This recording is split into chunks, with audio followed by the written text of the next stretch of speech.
name's Owen, and I'm the Dungeon Master of our Return of the Giants 5th edition homebrew campaign. Hi, I'm Ali. I'm playing Lyra, the Eladrin Spore Druid, and she is just a little bit obsessed with mushrooms. Hi, my name's Simon. I'm playing the character of Ember. I'm a wildfire druid who's on a quest to be the very best there ever was. Hi, I'm Dave, and I play Harry Harrington, the Harrengon, the roguish merchant with the heart of gold. My name is Christian. I'm playing Bartholomew, the romantic dancing Owlin, Paladin of devotion. Hi, my name is Matt, and I'll be playing Niles Silverwind, the Owlin, Way of the Sympathy Monk. Hey guys, I'm Jared. I play the character of Threign, the boisterous frost giant, the Goliath, path of the giant Barbarian. Hello there, lovely listener. This is just a warning to let you know that this episode of Return of the Giants may contain adult language or adult themes. Hello! Hello! Welcome. New year. Welcome everybody to 2024 and welcome back to the Lost Archives. It is lovely to see all of your gorgeous faces again and to be back seeing all of these gorgeous faces again as well. Have you had withdrawals, Christian? Are you okay? I'm getting itches. There's been no D&D dealers around me at the moment. Other Man, than can you see his arms? They're just full of scabs. There's all the twitching. If symptoms persist for longer than 6 hours, you do need to consult your dungeon master. The only clinical dealer is me, and obviously that's not going to work out. It doesn't work that way with D&D. Can't self-prescribe. No. Oh so my I'm glad to be goodness. back. It's lovely back. I am very excited to be back as well. I'm also really excited to have Dave back with us as well, playing Harry for what is your last session for a couple of weeks, unfortunately. However, the reason that Dave is going to be away, I don't think we can be too upset for him. He's off to enjoy his honeymoon, which is going to be absolutely magical. I would say normally most experiences pale in comparison to D&D. I do suspect, though, your honeymoon may be one of the few exceptions. I think that might be pretty magical. Still yet to convince Liv to play D&D with me during our honeymoon, because then that would be like The best of both worlds. Exactly. Look, we all know the amazing saying from Hannah Montana. I do. Where you guys going for the honeymoon? We're gonna go to Malaysia. It's gonna be great. We're gonna do 2 weeks by ourselves, and then we go to like my parents' hometown on Chinese New Year Eve. So we'll be there for the week of the celebration. Oh, that sounds fun. Oh my god. That'd be Yeah, amazing. fireworks. Ready to party. Yeah, so and then my parents are meeting us there as well. Obviously, if Liv does change her mind and does decide to do D&D, time zones matter not to me. You let me know. I'm more than happy to DM a session. Because this is a blast from the past. 4 years ago, Liv and Sakshi were talking about the fact they might be interested to try D&D, and I offered to DM a session for them back then when I was still living in Melbourne, and we never did it. We never did. Liv even like designed and made a character sheet, and we printed a mini, and she painted it. That's incredible. Okay. We need to remedy this sometime in the new year. So, yeah, I'll get Alice to contact Sakshi, and who else was in? There was someone else who was interested too. I can't remember. I'm sure surely he convinced Cass. Probably would be Cass. Surely you could convince as like a one shot. Jacob doesn't need much convincing. Jacob obviously playing Tithla in our Curse of Strahd campaign needs no convincing to do shenanigans in D&D. Okay, I'll let you know, Dave. I'll fulfill that promise I made so long ago. My ears are always open, and my D&D character sheet's always ready to go. I will maintain the oath that I made to you upon that day 4 years hence. Thank you so much for joining us, everybody. We are very, very excited to be back and excited to have Dave rejoining us as Harry. I do love playing the character of Harry, but I also hate playing player characters. I'm very pleased to be handing Harry back over to Dave. I hope my performance as Harry and Niles for the last session was acceptable. I did my best. You did his voice better than I do, so no. That's great. not possible. Your voice is the canon voice, so that's the bar. It is true. It was a lot of fun. I find Harry's responses to things to be one of the funnest. To sort of imagine how Harry would respond. Like Threign being like, "Oh, I want to eat these fish people." Harry being like, "Yeah, all right, I'm up for that. Yeah, I'll give it I'm keen. I'll help out. Look, I will say this. Need me to carry the bodies? I'll carry them over." With that whole thing, for some reason, I just thought fish. Didn't think fish people. Was it the part Until where you I said pointed out fish later. people about 6 times? Was that the moment? Because I went back and I did a already counter. I'd All already the fact that they can speak What common. am I meant to do? I already committed. We will get to this in the recap. Don't worry, we will touch on all of this. I have a recap already ready to go committed. to remind us, and I have not held back. The only other fun announcement I have to make is that I will be moving house. I'll be moving out of this house next week. I'll be in a temporary home for a couple of weeks, but then I'll be moving into our new place towards the end of Feb, which means that I'm going to have a proper soundproofed recording studio set up very, very shortly. I'm hoping beginning of March. I'll do a quick little studio tour of it as a YouTube short. I've had a few people ask for that after the Curse of Strahd episode when I first sort of said that we're doing this, so I will definitely do that. I'll do a little YouTube short showing it off. And yeah, I've got some really cool things to put on display there, so it'll be really, really fun. And I will absolutely do a little tour of that once I've got it up and running. It also means that I can start getting into some of the more interesting projects, like setting up the 3D printer again and brewing some more batches of mead. So I will have lots of new extra content coming out really, really soon. All good, fun stuff coming in the new year. 2024 is going to be a very, very exciting year. And the last announcement I have to make is thank you everybody who's been watching the Surviving the Aftermath series. I just recorded those as filler while we were away, but you seem to really enjoy them, so I'll keep playing. I really enjoy it as a game. And it's Hey, look, a it's nice... not bad actually. I've watched a couple episodes. It's really fun. It's a great game. I really enjoy it. And the DLC are all absolutely fantastic. It's one of those games where like there's like minor DLCs, but they all add to the experience. It's not like a separate thing that you have to do aside. It's actually, it adds to the enjoyment. A little bit like the Prelude expansion for Terraforming Mars. It's like almost essential to play with all the DLC now. So I will obviously keep playing that. There are also some other fun games that I'm looking at for us to play a bit of in the new year. Obviously, Baldur's Gate 3 is one of the biggest ones that we need to have a bit of a play around with. Once I have figured out the new streaming schedule, once I figured out all of that, I will have some fun announcements in that space. So watch this Vote space. for difficulty, honor mode. Oh, we could do that. That'd be fun. We wouldn't last very long. I'm not good at video games. Fun is in the eye of the beholder. Yeah, I was thinking honor of mode, and then Bard. there's just no fun. I was thinking it'd be really fun to do a Bard to the Bone where everyone plays a Bard and we all just have custom Bards and see how we go. And then I reckon Baldur's Gate 3 as custom Bards would be very, very fun. Well, I mean, Bard is the best class, so you'll be fine. Absolutely. Everyone has No healing multi-classing. Exactly. Infinite. I don't know if you guys have seen it, but the different instruments when you play the same song actually all Play different serenade parts together. That's Yeah. exactly why I thought we'd do it, and I was going to have the intro be the bards one by one playing the music. I had this whole like vision in my mind of how it was going to be, so I'll keep you all posted. So there's exciting news coming on that front too. That is all the exciting news I have to share. I will not keep us from playing D&D a second longer. Let me do a recap. We will jump straight back into the story, and boy, what a session did we have last time. The Tempest Adventuring Guild, a name now legendary across the lands of Nostea, has formed a brand new team. Lyra, Niles, Harry, Ember, and Threign are delving deep below the earth into the Underdark, seeking to investigate rumours of stone giants taking over territory and arming for war. Now accompanied by Bartholomew, who had previously been going by the name Dream, and Owlin taken prisoner by the Duergar, the team have been searching the Underdark for the village their deep gnome guides had come from.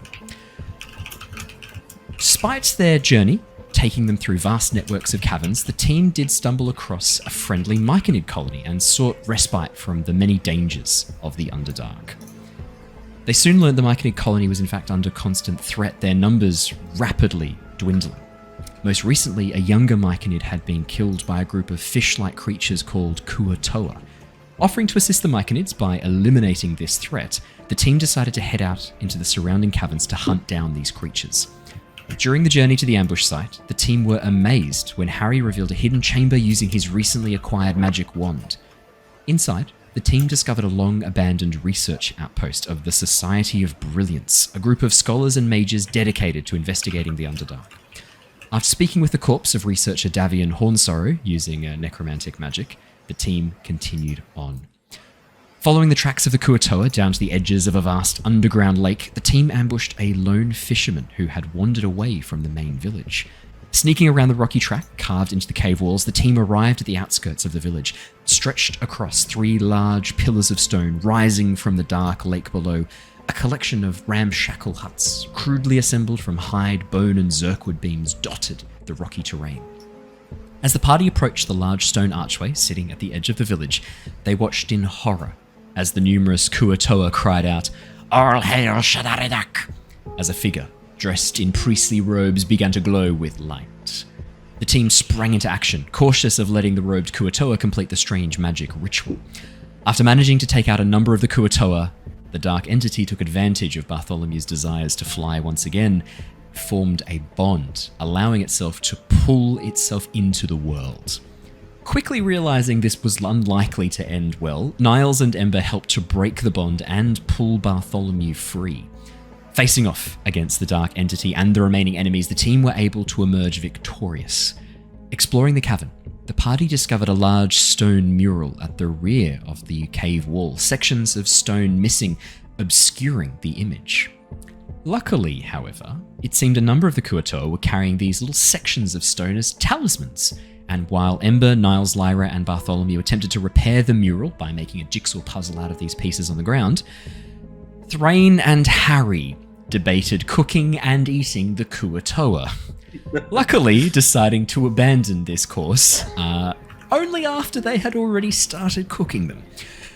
With the mural mostly repaired, we're moving on from that. With the mural mostly repaired, the image showed the distant past of Nostea, the giants assembling the first dimensional portals, allowing the dragons, elves, and dwarves to arrive.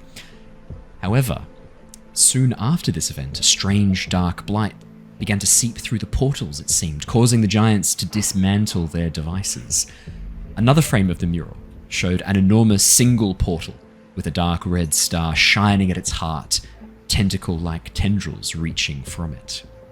The final frame, partly now assembled, showed a view of Nostea from space, the astral space, spires hovering high above the land, forming an energy shield completely surrounding the planet. And that is where we left off last session. Oh, there is one more thing. Bartholomew, you had just looked at the strange giant device, the Heartstone, that had embedded itself into the back of your hand, and realized that that symbol, the diamond-like crystal lattice, was not dissimilar to the symbols carved into the side of these spires hovering high above the planet below. I pass back to all of you. The cavern, as I've described previously, is lit by a soft bioluminescent light, shining from below the waters of the lake and from the cave walls as well. Some fires still burn in the village, dispelling this soft green and blue bioluminescent light, offsetting it with these warm, flickering torch-like colours. The cave wall that you have been standing in front of, you decided not to assemble the pieces on the mural itself. I believe you actually assembled them on the ground in front of the mural, which... probably not a bad idea. Not completely assembling. We purposely kept one piece of the entire thing separate, and then even the rest of it, I think the plan was to have them like a centimeter or two apart. So sort of like a shattered mirror that's just fallen onto the ground. You were very cautious of things... how did you put it last time? Like, whoop, whoop, whoop, whoop, whoop, assembling on the wall. Which, to be fair, something I have done before and something I probably will do again as a DM. But not this time. Yeah, the warm light casting a glow across the now pretty devastated Kuo-Toa village. The main central hut is now completely destroyed, having been the site of an explosion of magical energy when Bartholomew shattered the gemstone and the fighting that came after. Everyone, I know that all of you are down here for a reason from the Tempest Guild. I just have a thought for a moment. We're putting this together for the first time, correct? Yes. It was just shattered on the ground. It looked more akin to rubble. That theory that I put forward of Shadari Duck being this Hadar that all of you are speaking about. I don't know the Hadar, but if that is the case, even if the Kuo-Toa were staying here, how did they have his image to think upon if we're the first ones fixing this? Obviously, they wouldn't have been able to see the mosaic, the red star, know about Hadar. Something I should say as a DM, the sections that you completed were mostly focused on the spires and the portals. The section of the cave wall that was most intact, that required the least amount of work to assemble, was that tendril, like the tentacle-like appearance of these tendrils reaching out. The section that showed the portal and the red star was missing, but the tendrils were still complete on the cave wall. That's what you first saw and kind of triggered you to think about assembling this mural. Okay. So just to refresh. Even the name is still like Shadari Duck being so similar, where they got this sort of information from. So Bartholomew. I'll be 1 second. Sorry, just a lot on my mind. I was wanting to escape from here, but things, the Underdark, things seem to be deeper than possibly. Well, I don't know what anyone was expecting. I'm gonna walk with like a lot of thoughts in my head into the Kuo-Toa village again. Sort of just turn around from where we're all kneeling on the ground, and I just want to try to find, searching around the tents.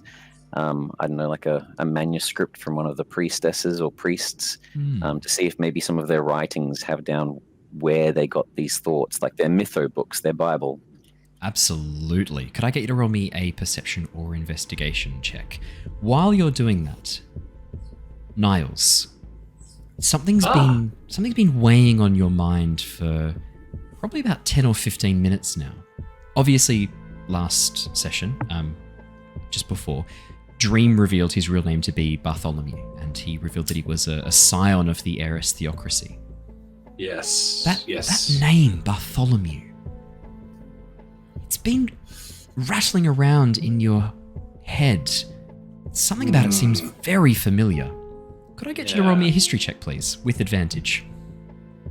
With advantage? With advantage. Well, because of your background, because you literally were trained by the heiress theocracy. You spent time there as a monk doing your monastic training. 14 and 5. We'll take 14. Very nice. Yes, that name is familiar. Bartholomew. When you were at the temple training, you remember the spiritual leader of the temple. He had children. 4 or 5 children, you're not quite sure. One of them, that name does seem familiar. And as you look at Bartholomew again, and picture him, I'd probably say picture him in your mind with wings, how he would look as a complete Owlin. That snowy owl visage, almost, well, more a barn owl visage, I should say, more a barn owl, sort of snowy owl visage. He looks very familiar. Very familiar. Not like someone you've met, but someone you've seen, or someone you've seen pictures of. Interesting. But with a 14, unfortunately, that's all you get. That's all I get. That's fair enough. A lot of time's passed. Niall, that sort of scratches the back of Niles' mind a bit as he kind of he thinks a little bit hard on it. I was just right now, just kind of keeps it to himself until he's got an opportunity to maybe say something to Bartholomew. Alrighty. 18 for my investigation. 18 for your investigation. As you begin pouring through the ruins of the Kuo-Toa village, it becomes immediately apparent that the Kuo-Toa have a tenuous relationship with the written word at best. Their language, such as it is, seems to be one based on crude symbology. The letters are hard to decipher. Do you speak Aquan at all? No. As you begin pouring over, the letters seem very unfamiliar. But luckily, even though their connection to the written word is sort of adjacent, they do love iconography in terms of drawings. As you peer through, there are pictures, hand-drawn most of the time, or fin-drawn, I should say, most of the time, crude artistic representations of what could only be described as Shadari Dark. That repeating motif, the dark tentacles, the bulbous-like octopus head, and with your investigation of 18, it becomes very apparent to you that that image they've created is a misinterpretation of the mural, which means the mural must have been more complete when they first saw it. That bulbous head, that's the edge of the portal. The eyes, that's the red star, and the tentacles are the tendrils of magic. They've created this image based on the mural. But it must have been complete at some point when they did this. And I'm going to say with an 18, as you examine the pieces, yeah, parts of the mural were broken more recently. That's what I was actually just thinking. I'll call I'm that in your to brain. everyone. I know how you think. I found one of their holy texts. Either the Kuo-Toans have been here for an incredibly long time, which I guess is partly true. When we were speaking to Davian's corpse, we did learn that an aboleth was here, and he was killed by a mind blast and Kuo-Toans. So the Kuo-Toans have been here for a while, but unless they've been here for God knows how long, it seems like someone more recently was at these relics and destroyed it. Ruined it more for whatever reason. That's a bit unusual. It wouldn't have been the Kuo-Toans, I wouldn't have thought. Someone else must have come through here recently. I do...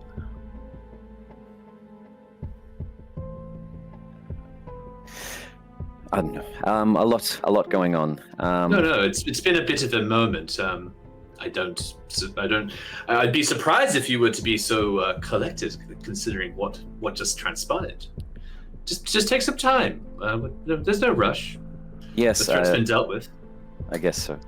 As Bartholomew will definitely trying to keep himself busy and focus on this to avoid from the PTSD of what the fuck just sort of entered into me consensually. What you invited in. Yeah.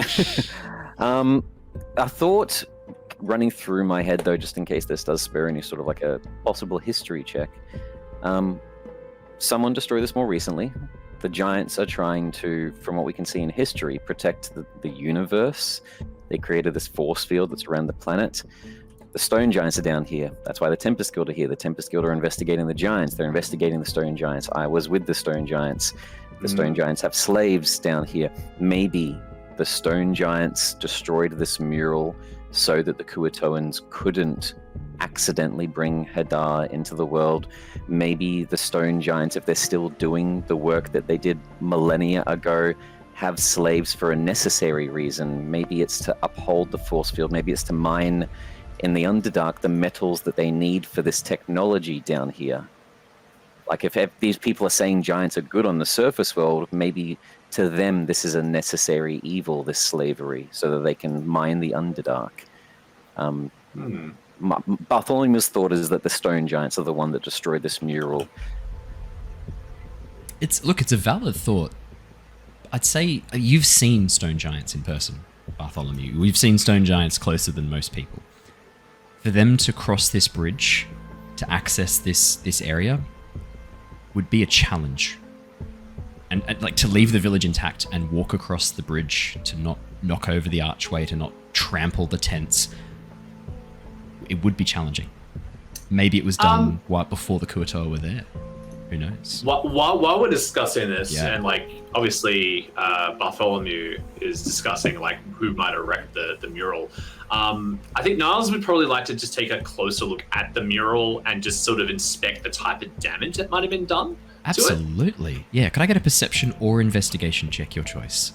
Definitely While a Niles is perception. doing that, Ember, you had been one of the crucial pieces of, one of the crucial people in helping to reassemble the puzzle.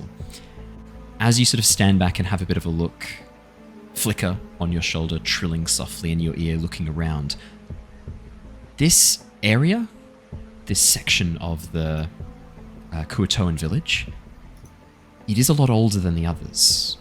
You can see the plant growth has been a lot less disturbed. A number of the fungi that you can see, the lichen and mosses. You're not 100% sure how quickly lichen grows in the dark as opposed to on the surface, but if it's anywhere similar, a lot of this area has been completely undisturbed. The surface of the mural, though, there is no plant growth across it at all. Either it's been kept clean, or it's been constantly mucked around with to prevent lichen growing. The edges do, but across the center, there's nothing. Perception 15 for Niles. Yeah, as you have a bit of a look over the edges of the mural, tracing it with your feathers, following the outline, occasionally tapping it with your claws. Definitely, sections of the mural were broken off sooner rather than later. You can see the rough chisel marks where the Kuo-Toa clearly have carved off sections of this mural. And then the sections you recovered, they were wearing them as talismans or carrying them as talismans. You can even see where they drilled holes in parts of them. As you examine the mural, you can see this thing has been cannibalized. Right. Over a long span of time. Sections of it look like they've been chipped away at, mostly concentrated around this figure, the tentacles, the tendrils, and that dark red star in the portal. However, the edges look like they've crumbled long before. Okay. And those are the sections you don't have pieces to repair. Right. I sort of like glance back at Bartholomew and sort of just say, perhaps the Kuo-Toans took these pieces as part of their belief system, maybe some sort of religious reasoning. It's hard to really understand. These creatures are very mysterious, and well, I've only known of their existence for, well, not even a day, really. Yes, it's a little bit confusing. One thing that's been on my mind since before the Kuo-Toan village, you might know more about it, knowing more about Hadar. Hadar's not in this world. He's trying to get in this world from what we're seeing.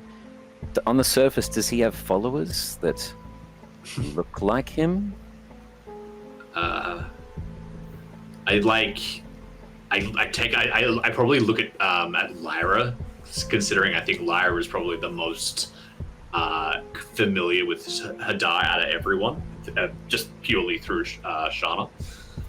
I mean, to be honest, I've only ever really heard of him through Shana. I mean, but I'm sure, she said that she's going to meet up with us at some point while we're down here, so I think maybe it's best just to ask her directly. The reason I bring it up is usually deities and what I learned in the temple, races born of them represent them, creating the image of my god, a saying that I've read in religious texts quite over.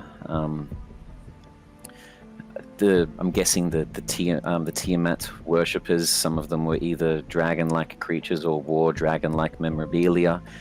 Davian said he was killed by a tentacle-faced creature that mind-blasted him. If Hadar's not here, Hadar didn't kill him, even though Hadar suits that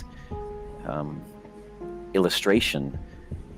What if Davian was getting too close to Hadar and one of Hadar's worshippers down here finished him off for getting too close? I mean, it's definitely a possibility, but I guess it's sort of a Hannah meets a nail situation where it's, I saw dark, scary tentacles and that's kind of the first thing I thought of. But, I mean, it could just be just as likely that it's something or someone completely different that we haven't even thought of. That's true, but where he died was only a mile or two from here. It's so close in the grand scheme of things in the Underdark. And this mural, you said Hadar, like his other title or name is like the Red Star, right? And I'm just going to point to the literal red star on the ground. Like it's too coincidental, I feel. Yeah, that would be very coincidental. Unless it was added after the fact, but does everything look like it was sort of painted at the same time? Oh, this was once painted, this was once gilded. You can see sections where this was once coated in, sections of thin metal, silver, gold leaf, but have long since eroded. The silver has tarnished away into almost nothing. I'd say Ember and Niles together, Ember noticing the plant life, Niles noticing the actual mural itself. This has faded away. The paint has chipped and turned to dust, leaving the stone relief behind. More important than I think finding even the stone giants right now. Lyra, you were speaking before as if to someone else asking about demonic forces during the battle. Who was that? Could you have a way of communicating outside of the Underdark? I can mostly only communicate with her, and that's kind of only because of these sending stones. Who is she? Is she a member of the Tempest Guild? Yeah. She fought with Mira and the others. When they had the fight with Tiamat, and when the giant portal opened, they all came back. So she's at the guild or the university, that area? I don't exactly know where she is right now. Funny enough, we actually met up with her. She came on the airship with us to the cave before we came into the Underdark, and she had a couple of errands to run beforehand, but she said that she would meet us back up down here at some point. Oh, okay. My hopes was I feel like more than anyone right now, Professor Grill knows what's going on. If he was here with Davian, or at least has an inkling. Yeah. The only other thing I can think of is Shana knows about Hadar because of her history. She's Corey, but she's not the only one. I mean, it's, just as likely that depending on, how long ago this sort of thing was painted, if it was another Corey that, witnessed the destruction of their planet and realm and everything, and then, wound up here like Shana did, I mean, it could be painted by someone like her, like... Lyra, I've been waiting almost 2 years for you to bring this up.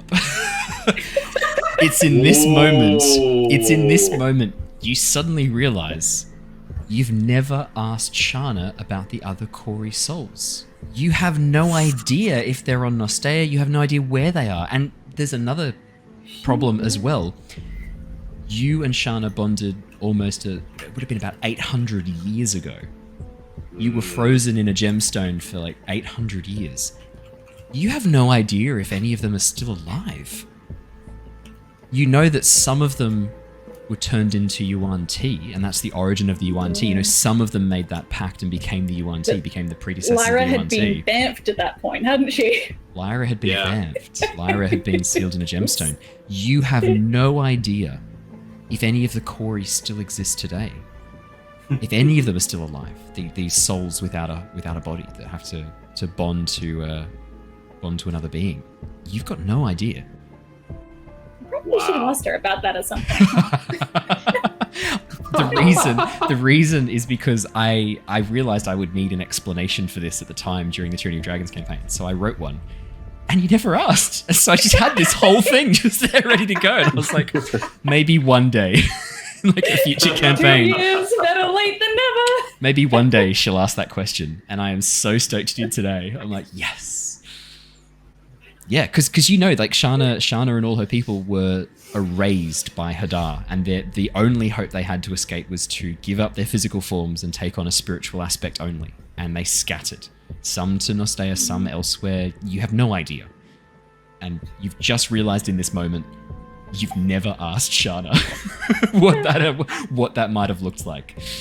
Yeah, I think as far as Lyra knows, or at least she might be somewhat assuming that it has some relation to Varys, who facilitated it was the deal. It was the deal they made with Varys to survive. That was how they survived. Wait, so are you saying any of this out loud, this sort of thought, or is this just in your mind? She's probably muttering out loud, but not so much to anyone in particular, just like full train of thought. Souls, you said? Souls, like the giant souls that are inside these? Different. So, from what we know, the giant souls in these are kind of souls, but also kind of more memories of souls, or the souls of the memories. Like an echo. Yeah, kind of like an echo, I think. But the souls of the Corey are, while they couldn't save their physical forms, they, at least from what I've kind of heard and kind of remember, I'm not very good at that, but they made a deal with this warlock patron, and they all, ended up here and there and everywhere else. But, I mean, do you reckon they're all warlocks, or is it just Shana? Good question. It could just be... This is Oh. technology that we're seeing. Technology is usually based off something. Do you think the giants replicated what these Quori are?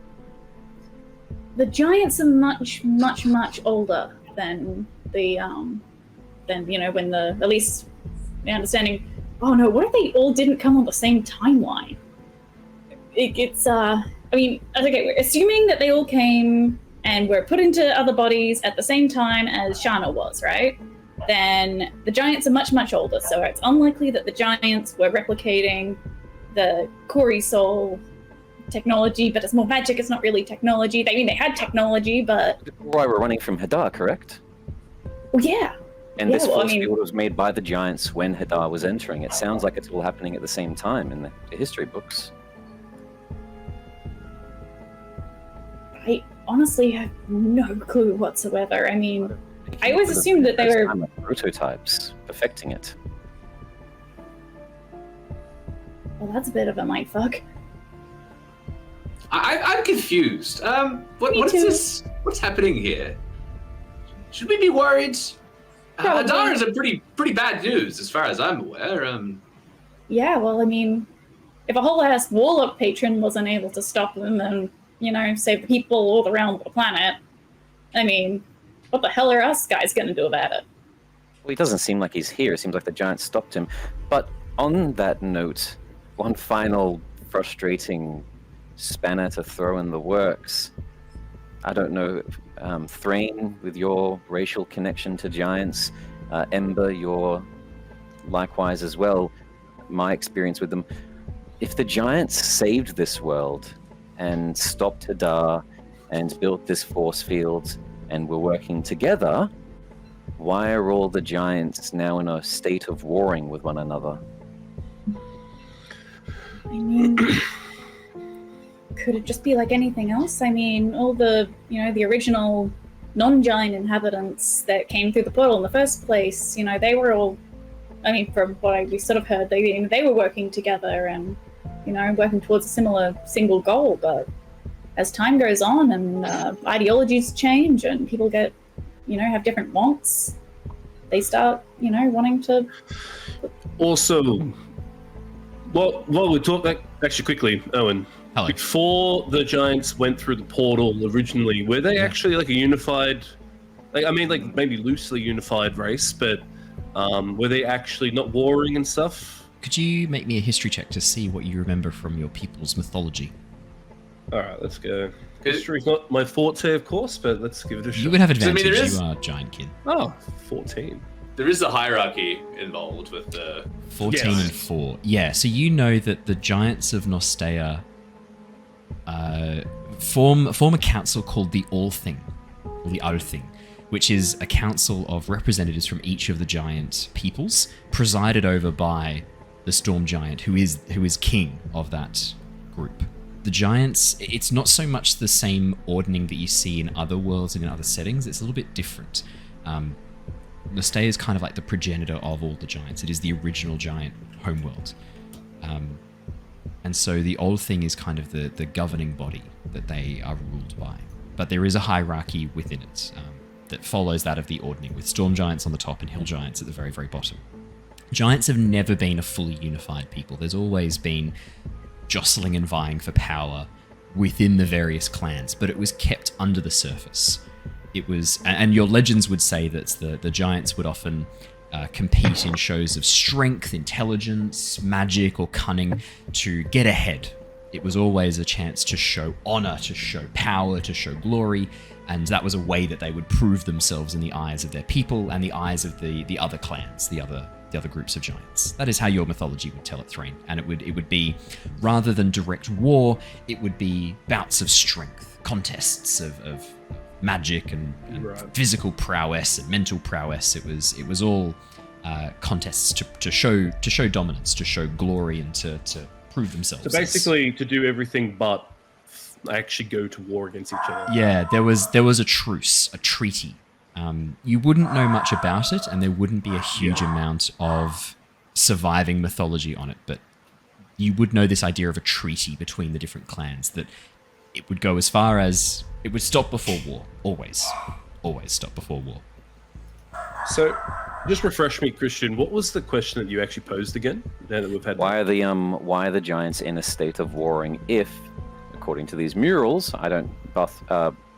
Barry only has information of they whipped me, put a collar around me, and turned me into their bitch, and they're all just angry and fighting each other.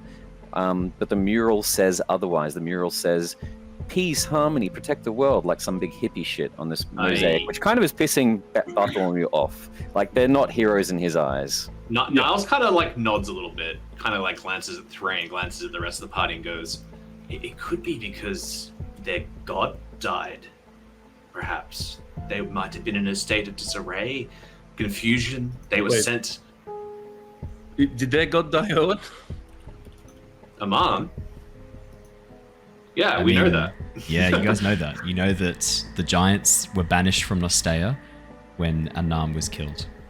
And Shit, okay. Don't you remember that vision we had? Entity 417. That was Amon. We heard that in the back during I the wasn't vision. there. Oh, of course. Threign wasn't there. Crassus was. Crassus was. That's probably I'll look at Bart though. Look, as legend dictates, before they were moved from this world, they never openly, went to war. They would have bouts of strength and other such things to prove their worth, prove their strength. But when our god died, and they went through the portal, that is history we do not have access to. Who knows what actually happened to the giant race? Were they divided across different planes? Like, I don't know this. Who knows what really came? But all we know is now that they've come back, and some have come back with a vengeance. Is it known general knowledge-wise for us how the god died? Definitely not general knowledge, and it's not even general knowledge that Anam is dead. For most people, it's still a massive mystery why the giants vanished. Huge mystery. And this vision the vision all of you had, this god of theirs dying, did you witness this? Can I ask a question, actually? Really sorry. Threign wasn't there when the group found out about the... I was about to jump in with this, but I didn't want to Did I interrupt. play that wrong? Threign would have no idea that Anam is dead. That's almost like a little bit... Yeah, I was going to say... I didn't want to... I didn't want to jump in because you were... Yeah, obviously, heaven, but... Yeah, Threign... Because everyone was saying, we all know this. I'm like, I know this. I didn't want to jump in. Jared knows this, but Jared knows this as Crassus. Threign, this is the first you're hearing of this. Because I'm pretty sure Threign would have just missed that. I think right, let's maybe a day. If you're happy to run back 2 seconds, let's have Christian ask his question, and then we'll have Threign react to your god is dead and nothing you do matters. Well, Niles is the one that said about Anam dying, right? Exactly. So I do. Niles speaks, I do I'm think. Gonna look at him and go. Yeah, we can jump from here. I was just thinking Christian's question actually fits in nicely just before this, but let's do this first. Let's have you react first, and then we'll have Bartholomew's answer. Because I didn't actually answer first. Niles did. Okay, Niles, when you say those words, I just look at you. What do you mean? He's not dead? We saw a vision. They said that Entity 417 was killed, and they indicated that was Amon. What is Entity 417? No. He was. Niles just points at the crystal and goes, "When we were in the vision state, we heard that Amon had been eliminated." No, he's one of the strongest gods. There's no way. But I will say this: traveling with you guys and some of the stuff that's happened, there is some form of panic in Threin's eyes, which you probably wouldn't have seen before. Yeah. Bart's not going to say anything, but in Bart's thoughts, we did just kill kind of what's similar to a god, so obviously we've proven that it's doable. But he doesn't. He's been growing fond of Threign and doesn't want to hurt Threign's feelings. Get you to roll me a quick religion check, Bartholomew. Just a really quick one, because you know enough about the the workings of the gods and how they function. Oh! Natural 20. Natural 20. Yeah. Oh, Brilliant. wow, huge. Bartholomew, it is in this moment that you suddenly realize there is no way whatever you just killed was Hadar. In no way or form. This was what the Kuo-Toans created in the image of Hadar. It's their interpretation of it. You did not kill this entity. You did kill its believers, though. And with the way Kuo-Toa belief works, it's in this moment you suddenly put together a few pieces of the puzzle. It would be impossible for any of you to kill a god as it stands right now. That requires huge amounts of power, magic, access to places, people that you don't have in any way or form. But gods exist on belief, proportional to the number of believers. It's long been hypothesized that a god's power is directly proportional to their believers and the strength of their belief. It's one of the theories that's been proposed as to how the gods maintain their power and how they rise and fall. You've killed all the believers of Shadaridak, as far as you're aware. If this Kuo-Toa colony was the only ones who believed in Shadaridak, you attacking the entity merely discorporated it for a time. But if you've eliminated its followers, all those who believe in it, then that is the one true death a god can suffer. Sorry, Niles. Oh, yes. What if Anam is still alive?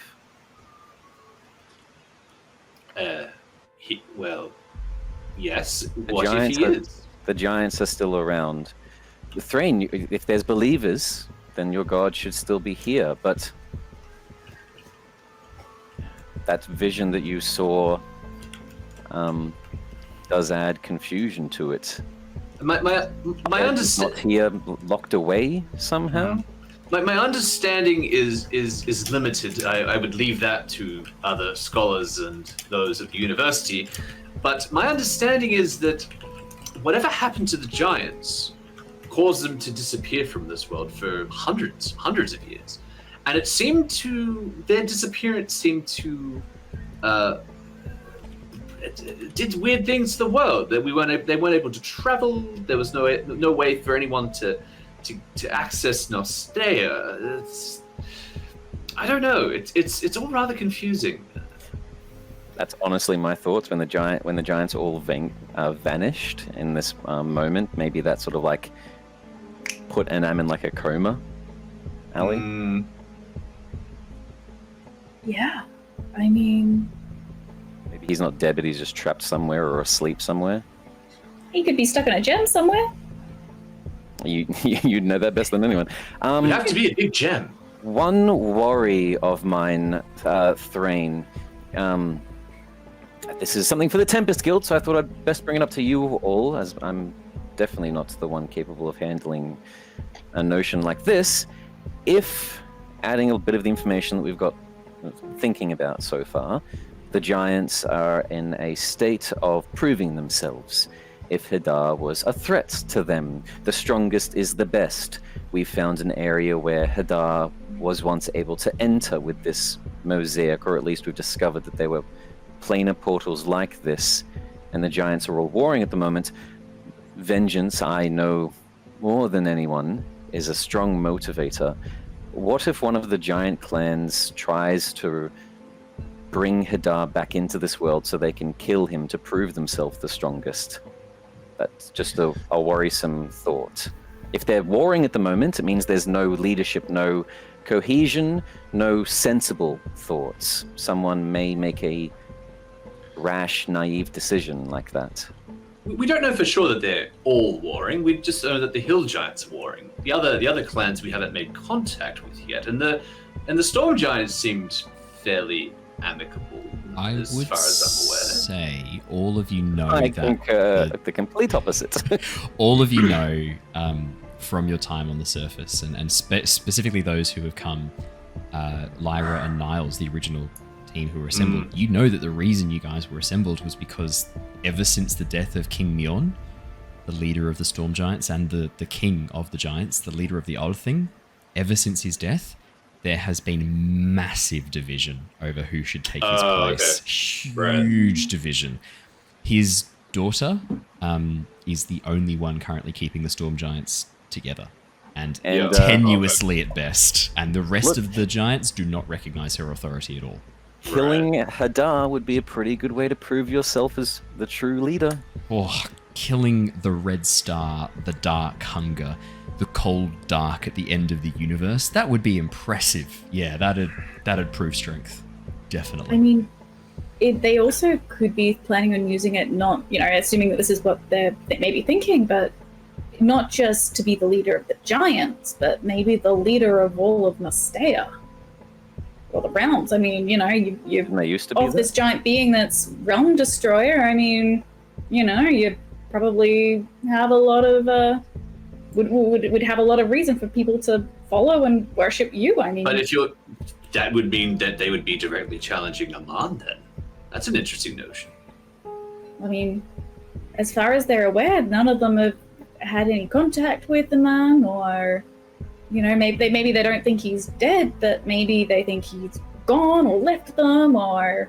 How old do dwarves, dragons, and elves live? Dragons live until killed. Dragons, if they're left free of disease, free of sickness, free of injury, can essentially live almost forever. Elves, sort of 800 to 900 years is pretty typical. Dwarves, about 300 to 400 years. Pretty standard for D&D races. It's about the same as it is for normal.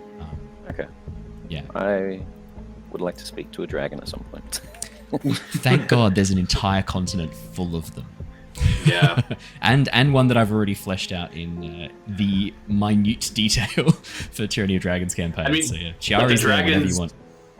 But the dragons of Chiari also did come through the portals, so they... Yes, you know the dragons of... Some of the older dragons of Chiari, some of them are old enough to remember.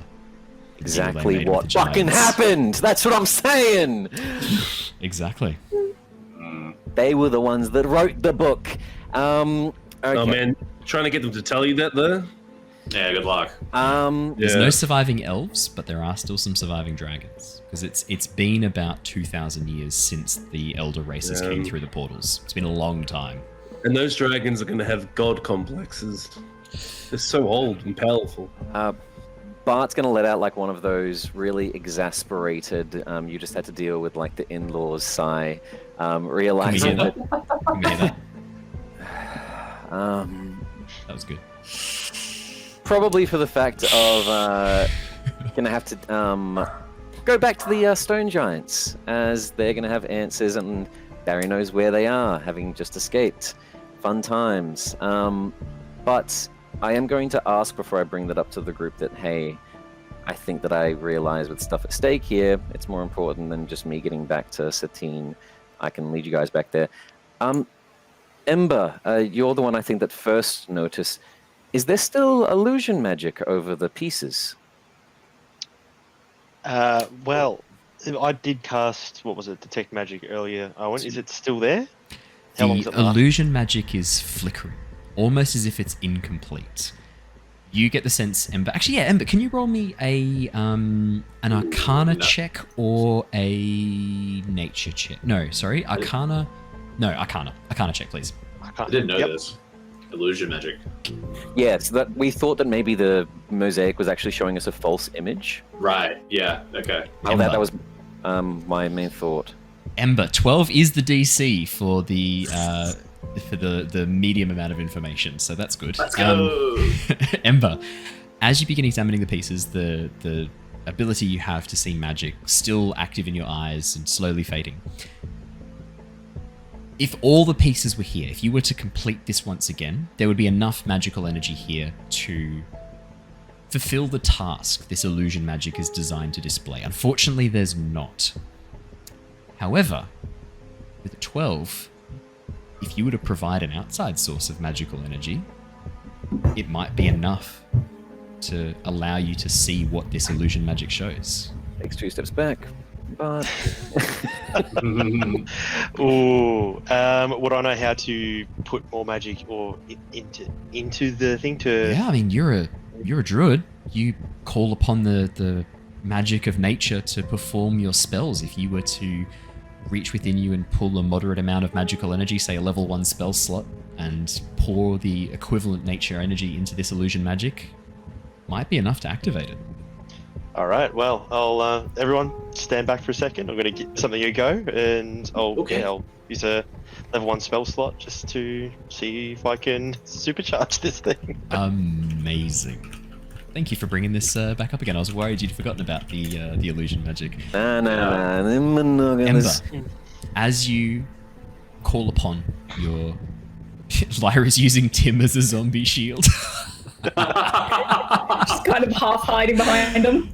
Just for specifics, after Bart being so close to both explosions that have gone off, I am going to go all the way back to the arch, like 90 the edge of the feet- village. Yeah, 90 feet away from You this. won't be able to see what's going on. I don't give a fuck. Cool. Okay. As Bartholomew just wanders off, Ember, you focus, you like call upon the energy deep within you, the raging inferno, the tempest, fire that burns at your very core, the fire that both destroys and heals the land.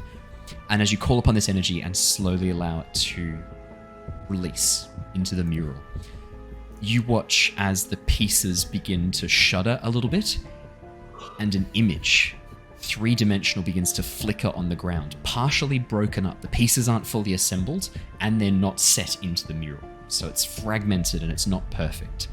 But as you watch, you see an image in full color, illusion magic shining forth, creating what could only be described as almost like a holographic image. And you watch as each of the scenes begins to animate. The first scene, where you see the giants, you see them constructing and assembling the portals, and you watch as one of the figures, a young storm giant woman, steps out from behind a pillar and begins supervising the work. Next to her, a warforged construct, a giant forged construct. Very closely resembling a design you have seen before. Steps behind next to her. As they supervise the project, you watch as more and more portals begin to be constructed as the giants discover planar travel. The next picture shows, as it did before, the dragons, elves, and dwarves entering into the world, but this time, with the animation, you can see each of the races arriving and making what looks like some sort of deal or bargain with the giants. The races assemble around a stone, almost like a stone table, this vast stone pillar, and each representative, one from each, places their hand upon this stone pillar, and you watch as a handprint or a claw print in the dragon's case shines and forms almost like a brand on this stone table. Next, the image shows the giants exploring more, the portals allowing them to access worlds beyond, and the giants begin spreading out, finding new worlds. Worlds that are without number, as you see the giants sending forth groups, spreading amongst the stars. The next mural shows some of those colonies fading and falling as almost like a blight. This death and decay begins to seep back, taking over. And then the image of the portal with the tendrils that inspired Shadari. Now that it's animated, you see the red star pulsing with light, and tendrils of black magic reaching out, grabbing onto the edges of the portal as the red star pulls itself closer and closer. Behind it, you see lights. The stars wink out of existence, one at a time, as the night sky behind this red star turns from a multitude of light and color into a black, inky canvas, devoid of motion, devoid of light. Nothing but the red star at its center. You watch as the giants begin closing the portals, dismantling their technology, cutting themselves off from the other worlds. There's division. This agreement, whatever was made between the three Eldar races, it's clearly under stress. You can see the dragons roaring defiance into the sky, elemental energy coalescing. The dwarves arming themselves for war, delving deeper, creating machines, automatons made of metal and stone. These stone warriors, legions of them marching from the earth. which look very familiar to you as well. And the elves, creating spires, magical weapons, and exploiting magic like it has never been seen before. And as the giants stand before these forces, it's not just the three races. Entities, half hidden, almost see-through, not fully there, begin forming out of the shapeless nothing, becoming images of the gods. And that is where the mural finishes. With the animation, Yeah. do we specifically, when you say entity, do we specifically sort of put that association, like the entities that we're sort of seeing with the entities that we heard about during the hand dream visions, like the entities that were being hunted down? Run that one by me again, sorry? I can't even remember the numbers, but it's like in the vision, you know, it's like entity 419 has been eliminated. Yeah, there's no text, there's no references to any recognizable features from that, and the artistic depiction of this is very different to what you experienced in the dream when you were experiencing the past as the giants. That felt real, that looked real. This is obviously very stylized, but the only visible entities that you see that are not clearly like giant, dragon, dwarf, or elf are the red star, and then these primordials that become. You watch as their faces form from this like formless nothing, these swirls of nothing, to become the faces of the gods, to become Damir, to become Arathis, to become Corellon. The god, what's the dwarven god that I'm blanking on right now? Moradin. Becoming the depictions of these gods. They form from nothing, around and above the Eldar races. Yeah, Melora as well. All of the elven, dwarven gods, and obviously Bahamut and Tiamat, I should say, the depictions of the dragons. You see two mighty dragons high in the sky, the Platinum Dragon and Tiamat, the five-headed dragon, still working together at this point, I should add. What's happening? I see flashing lights. No one's dead. Does everyone else see what I'm seeing as well, Owen, or is it? Yeah. All of you see this. It's everyone who sees this. As soon as you pour the magic in, the illusion activates, and it forms essentially a holographic image, almost like a recording, embedded into the stone. I feel like I'm interrupting something. It's safe! Maybe you should come over and take a look yourself. Okay. Walk over. It's like halfway playing through. I will ask because Barry has no idea, and it sounded like this was an in joke. Almost. I think as you walk back, Barry needs to describe exactly what he was doing. Dave, can you tell me what Barry's doing? Because that's hilarious. Are we seeing Barry or Harry? Harry. I said Barry, but I meant Harry. Yeah. because Christian, for some inexplicable reason, has not decided on Bart for the nickname. He's going with Barry for the meantime, which is a fucking nightmare for me. I have said like 3 different things. I'm banning Barry because I cannot handle that. It needs to be something different. I'm a very permissive DM, but I'm going to be an absolute asshole with this. You are not allowed to use Barry. I would prefer the Avatar stream continue to call me Daddy than for you to use Barry as a nickname. The giant Warforged that's how strongly I feel about this.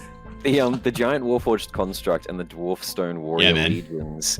This is stuff that we already know about, because I personally don't. Not for Bart, only for Lyra and Niles. Actually, Harry, you also met Nowdiz. You met Claire's character Nowdiz, so you would recognize the Stoneforged. Yeah, definitely. And Ember, I don't think you did meet. No, I think they met up with you a little bit later. So Harry, Lyra, and Niles, you recognize the Stoneforged, which is the dwarf equivalent of a Warforged. Oh my god, perfect timing for those watching the stream and watching YouTube. The artwork has just appeared, just there. Ember would have very briefly met Nowdiz because we met him in. I was gonna say like maybe a session. A session, maybe. Yeah. Like it was like they were leaving as he had just joined. Imagine like a stone golem, essentially a stone statue of a dwarf, animated, covered in glowing runes with a blue light glowing instead of eyes. Yeah, pretty much a magical stone construct. Yeah, like the terracotta warrior. Exactly like the terracotta warriors. Imagine like the dwarves built terracotta warriors out of stone and animated them. Yeah. So I'm getting like huge Prometheus vibes, and I love that series of movies. So right up my alley. Side note, Christian, not Bart. The young storm giant woman, is that the daughter of the king that's now the semi-ruler? Interesting question. Could we actually tell faces and everything? 'Cause you said it was a fractured Stylized, kind of and the image is a bit fractured. Yeah. Ember, do you want to make me a perception or investigation check? While you're doing that, Dave, please describe what Harry's doing, because it makes me laugh so much. Oh, yeah. After the giving up of cooking the fish, Harry pulled some carrots out from his pouch and roasted them on the fire. And he's just been listening. He's just been chewing on carrots, listening. But then the animation started, and he forgot to stop chewing, and like the carrot fell out of his mouth. It's like You're just like stunned, and it just falls out of the mouth. Amazing. yeah, and if you look very carefully, you can see some little pellet plumes fall out from his butt as well. So Yeah, absolutely. Yep. Yeah. Lyra and Niles, you definitely both recognize Lockie. Lockie is an incredibly distinctive Warforged. He's clockwork, and there really are no other clockwork soldiers that you've seen. A lot of the Giant Forge take on these kind of clockwork depictions, but all of them are unique. None of them look the same. Lockie has these very angular metallic plates, that very angular, triangular almost head, with the gear coming out the back of the head that spins around. It's clearly a depiction of Lockie. There's no doubt about it. I guess as this depiction is happening, I sort of explain to Bart, like, oh yes, that's Lockie. He's one of the clockwork Warforged, Giant Forge that joined the Tempest Guild during their adventures against fighting Tiamat. And So he's in the Tempest Guild right now? Well, he's An entity that was there? Well, he is a part of the Tempest Guild. Yes, I don't think he's on site, as far as I'm aware. He was last I heard, he was helping. Well, her actually. I pointed at Sinmare. The Sinmare actually created Lockie.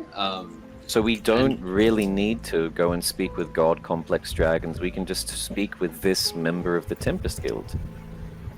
Well, Lockie's memories. Well, I think they might have come back. I'm not 100% sure actually. But yes, it would probably be wise to maybe go touch base with Lockie when we get the chance. If Sinmare will allow us to. I don't see why not. We're on good terms with the Storm Giants. Yeah, last you guys heard, Lockie was with Sinmare and the Storm Giants at the Storm's Redoubt, the Storm Giant flying castle. Also, is this table something that is in like You've never history seen books? this before. This is brand new. None of you have seen this before. This is crazy. Ember with a perception of 12. Oh yeah, I mean you have absolutely heard of the princess of the Storm Giant, Sinmare. This is clearly a depiction of her, clearly, and a pretty good depiction of Lockie and a pretty good depiction of Naudis, or at least creatures similar to Naudis. Hundreds of them, thousands of them, all marching out of the earth as if rising from it. I look at Bart again and I say, and yes, that's Naudis. They were a part of our party as well. They're a bit of a mystery. We think that one of the running theories is that when all the giant tech came back into Nostea, it all sort of activated everything again, despite not having been activated for many hundreds of years. So that's what we're thinking. Like the fact that they've all come back into this plane of existence has sparked them all to come back to life. Hence why we think now this is up and running again. And why there are clockwork creatures on the surface. It's odd that everything's coming back on. If they're back, you think it would be the opposite, because the last that image showed was the giants turning everything off. Well, that's right. That's a bit confusing. And another thing that I'm getting Specifically from this turning as off well, the portals. The giants were disabling the portals and turning inwards, no longer expanding out into the cosmos. Okay. So they weren't shutting off, like, Just they weren't shutting even down put, like, the light of the house. It was just planar just portals. all planar travel, and it was pretty clear that the giants were doing everything they could to disable planar travel. Pretty clear that everyone else was whinging like a bunch of bitches as they were doing it. Yeah, well, I mean, there's clearly some agreement made between the giants and the dragons, elves, and dwarves. There was clearly some agreement made. This vision is interesting, though. It poses a very a question I hadn't thought of before. I always thought that there was something that caused the giants to disappear, something outside of the giants and of this world. I thought some sort of threat, some sort of entity. I'd always thought that perhaps a greater power had somehow misplaced them. Maybe their technology malfunctioned. This is interesting. This is... maybe they chose to leave. What makes you say that? Because of the arguments with the other races?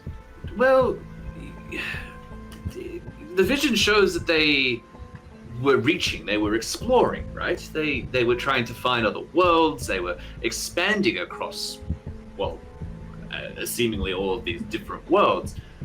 But when they made contact with the Red Star, Hadar, they started going inward.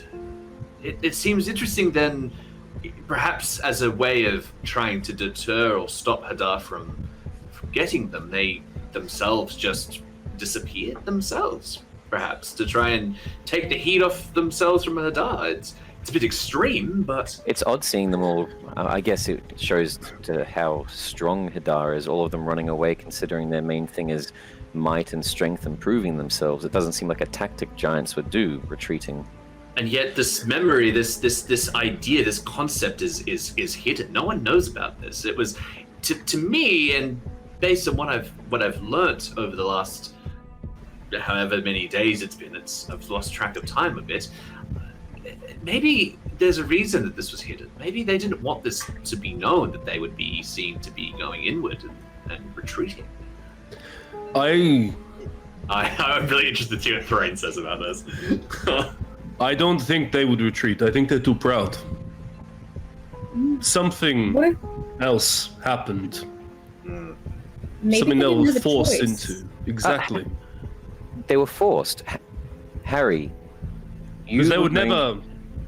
Sorry. They would Oh, no. never retreat. Yeah, no, Harry was going to kill me. I saw your bow pointed when I was nearly too far gone. Because I did something that the group didn't like, or wasn't safe for the group. What if it wasn't that they left after an argument with these other... It looked like a contract was formed of some kind on that table. They broke, from the looks of it, their side of the contract. What if the other races kicked them out? What if they did what if the other races were pissed off at what the giants did? It's possible. Well, I mean, to be honest, that They're not going to retreat, and this was their, from what we saw, their last safe haven. If they're going to set up a protective, like we saw, dome around the world and retreat back to anywhere, retreat back to home, and set up one final stand, it would be here. So why are they not here? I feel like maybe the other races... There is one final part of the illusion I need to describe in a bit more detail. I got so caught up in the description of Hadar, there's one final thing I forgot to describe. Go on. I'm going to say while Bart's talking this through, Ember, the last of the magic is starting to fade.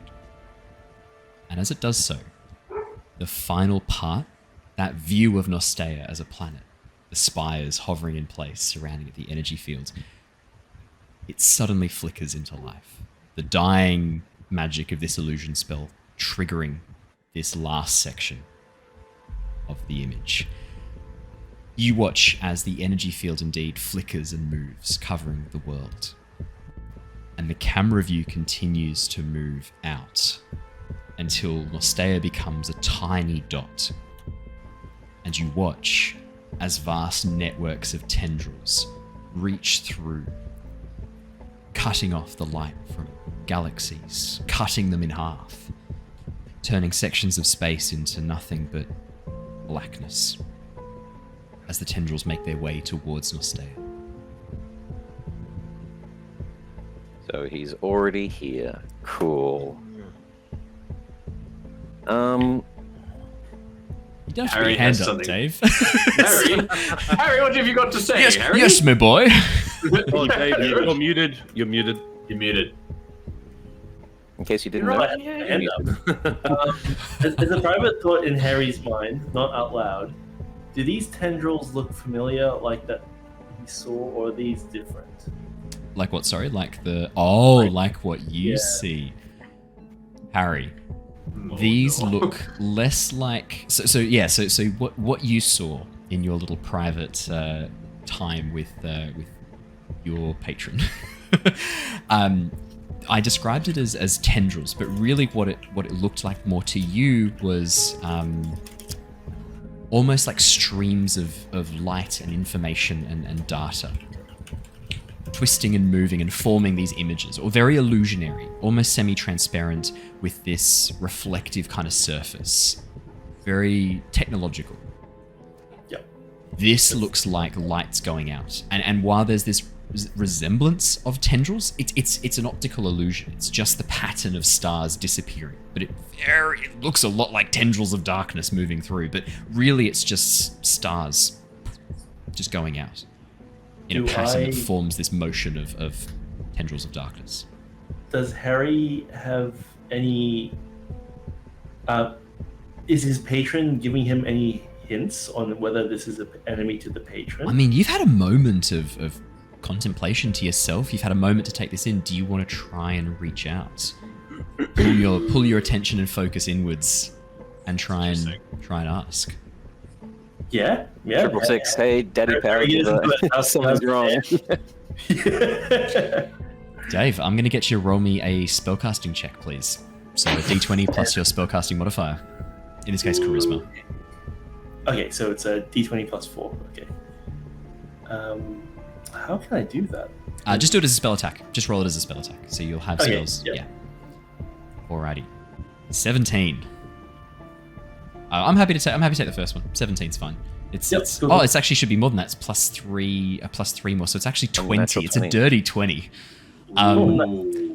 Harry, as the rest of the group debate this and discuss it, you cast your mind inwards, and as you close your eyes and focus, you feel the heartstone on the back of your hand vibrate softly. And a small light begins blinking just under the surface of it.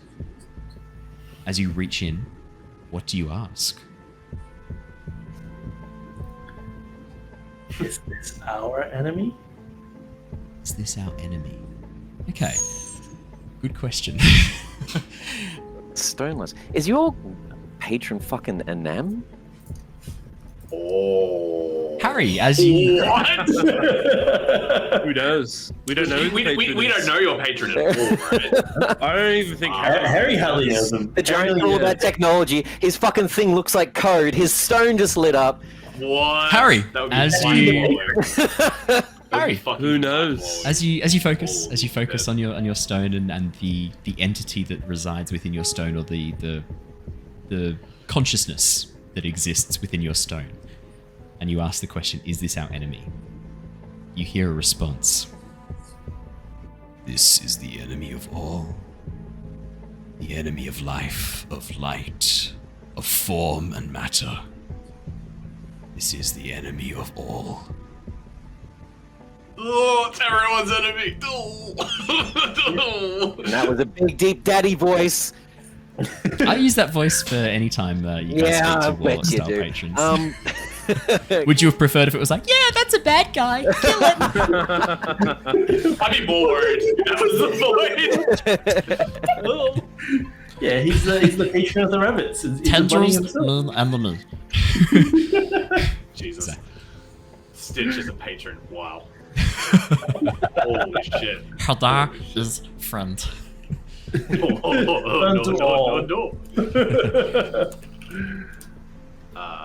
Wow. Okay, yeah. Everything no, gets Harry, consumed and destroyed. There you go. He See is what the that from? world. Yeah. Then I guess Harry then asks, how do we fight it? You do not fight, you hide. Okay, Harry hides. Could you roll me a stealth check, please? This is so in character. 22! For the next part of the conversation, it takes you a while to notice, but as time goes on, Harry's gone. I'm just imagining we're all talking and you just see Harry just like slowly just walks away. Just going to put it out there. That was your patron's advice, and the giants, their battle tactic was to hide. Hide. Thinking, Bartholomew will bring it up to the group. I know that gods are meant to be important, so it feels trivial saying the least important thing of this mission, but at least message, but at least some information. Just like the Kuo-Toans, it looks like this was the time the gods were born. The gods not being universal creators, but the universe already being in existence, and from the looks of it, these races birthing their gods out of a fear of Hadar to protect them, maybe? It's possible. I'd say that it's kind of generally known mythology. For a number of the races on Nostea, it's different for the Aarakocra and Owlin, because they already had their... they came from the plane of air as a fully realized group and race.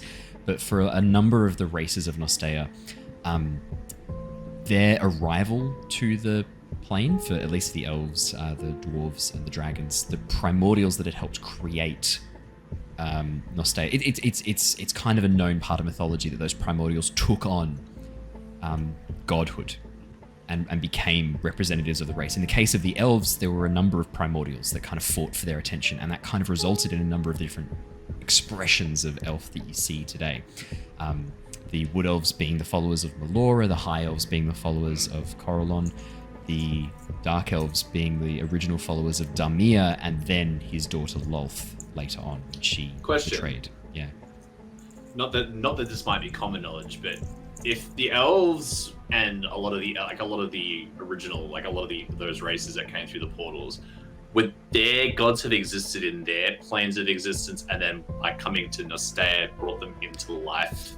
I'd say. Or are they like the same entity, or are they just brought on into Nostea? Yeah, this is such a good question, and it's one that we've touched on a little bit in the Curse of Strahd campaign. Because the goddess of the sun is Lysander, whereas and they've realized that Lathander is the god of the sun on Faerun. They've met someone from another plane, and they've realized that there's kind of similarities, but they seem to be echoes. So, as a mapped answer, sometimes there's similar features, and if you think about it for more than a second, if that idea of belief creates the gods and empowers them, then what people believe is what generates their form. It's what gives them their personification. The gods are anthropomorphic personifications of people's belief and understanding. Sure. So in a way, of course, they're going to be reflections of what people knew before as they bring these ideas and conceptions with them. But for Niles, yeah, of course. Hard to say. Interesting. If your group is still wanting to investigate, I know your plan was to try to find the Swift Nobelin, and some of you had offered to help me get vengeance against the Duragar. Putting all of that possibly aside for now, if with the changing of objectives, I wouldn't mind taking you all back to the furnace mines. Where I worked before either of those two locations, or after. It looks like it's important to stopping the Baba Yaga, the monster under the bed, whatever Hadar is. So it's more important than stupid fickle emotions that I'm having. I wouldn't say that they're stupid. Enough of that. In either case, I'm happy to lead you all if you'd like to. Maybe we could go back to the Myconid colony, go tell our drow friend that the... Depends, I guess, on what your next objective is as a group. My end goal is to get to Satine and see her again. But that isn't something that is prudent to time as far as I'm aware. What I'm seeing here is... I don't know about you all, but I could really do with a nap before we go. Especially if the into giant's the- acting and That's pretty fair, Ali. Yeah. You guys are pretty tuckered. Can Ellie and Christian not hear each other? Is that not? Oh, Christian, can you hear Ali? no. You might need to, Yeah. might need to refresh. Sorry, Christian. Can everyone else hear Ali? Yeah. You would say something super important and I just glazed over it. Yeah. Yeah. Yeah. Okay, sorry, Ali. Pretty You much. just seem like a real dick talking over now. I was Oh, talking to man. myself again. No. Look, that's pretty fair. Like you've just been in a pretty intense combat. You guys are. Yeah. Some of you have taken some moderate Here to he's severe fine. damage. I had Harry hiding behind the pillars at the back, taking pot shots and avoiding Falling off damage. the pillars. I mean, yeah, we could go back to the Myconid colony. Tell our drow friend that the Kuo-Toas have Lyra, been can you taken please just be care of. quiet? Thank you. Oh, Good piggy snort. When you enjoy your own jokes so much that Wow. you fail to breathe in properly. It's good. It's good. Apologies. No, continue. Oh, nice. Yeah, No. go let our mate go have a nap. I'm sure the Myconids will be glad that the Kuo-Toas are also dead. They can't kill their children anymore. Mhm.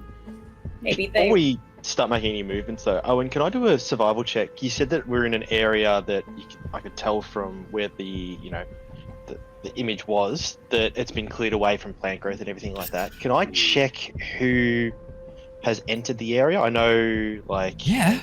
tracks or something like that. Oh, yes. Survival check. Absolutely. Can, 100%. Can Harry also do a perception check for those shadows that we were alluded to earlier? Was it the drow lady who? You're warned of Yeah. assassins The who hide in the dark. assassins. Oh shit! Absolutely, yeah.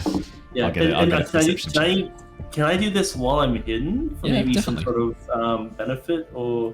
I'll Also- make the DC slightly easier because obviously if you're hiding and watching, maybe it'll give you a bit of a chance to see someone who's not trying to hide from you. Therefore, I'll make the stealth check a little bit easier. That makes sense because Yeah. if they're focusing on hiding from the players, and if you're hiding from the players, you might be in a position where they don't bother being as stealthy moving past this little Yep. section of rock because they don't know you're there. Let's do Ember first. 12 Another for survival. 12. Very consistent, Ember. As you have a bit of a look around and begin examining, 100% you can see the signs of the Kuo-Toa. They're almost like claw-like appendages that have these very large webbed fingers, are very distinctive shapes that you can easily see, and their tracks are these webbed feet, very similar to like a clawed duck's foot. So it's very, very easy to follow their tracks and to know where they've been. There are other tracks here too. As you begin examining the area, not around the mural, but as you begin sort of following around and taking a bit of a moment to look, there was definitely a set of booted footprints. Humanoid, most likely, judging by the size of the boot. Quite a large boot. Probably like a size 12 or 13 if it was Australian shoe size. And as you begin, so not huge, but reasonable. Like it would indicate possibly an adult man in that case. As you begin sort of following the tracks and looking around, you can see that they can't be that old. Maybe a couple of days, maybe a week or so. And they And do appear I only to see one set? one of those? set Yep. entering, skirting to the edges, trying to stay hidden for the most part. But then as they come around the edge of that stone archway, there's a kerfuffle and drag marks leading down towards one of the huts at the far end. Oh. Ooh. Oh. Wait, what size were these Should we- footprints? I glazed. 12 I'm or writing 13 Australian. If I look over at Threign, I can see that he's obviously like a giant. He's got much larger feet. He'd be but like the 15 or thickness- 16. Okay, cool. The largest they make is at 16. Yeah.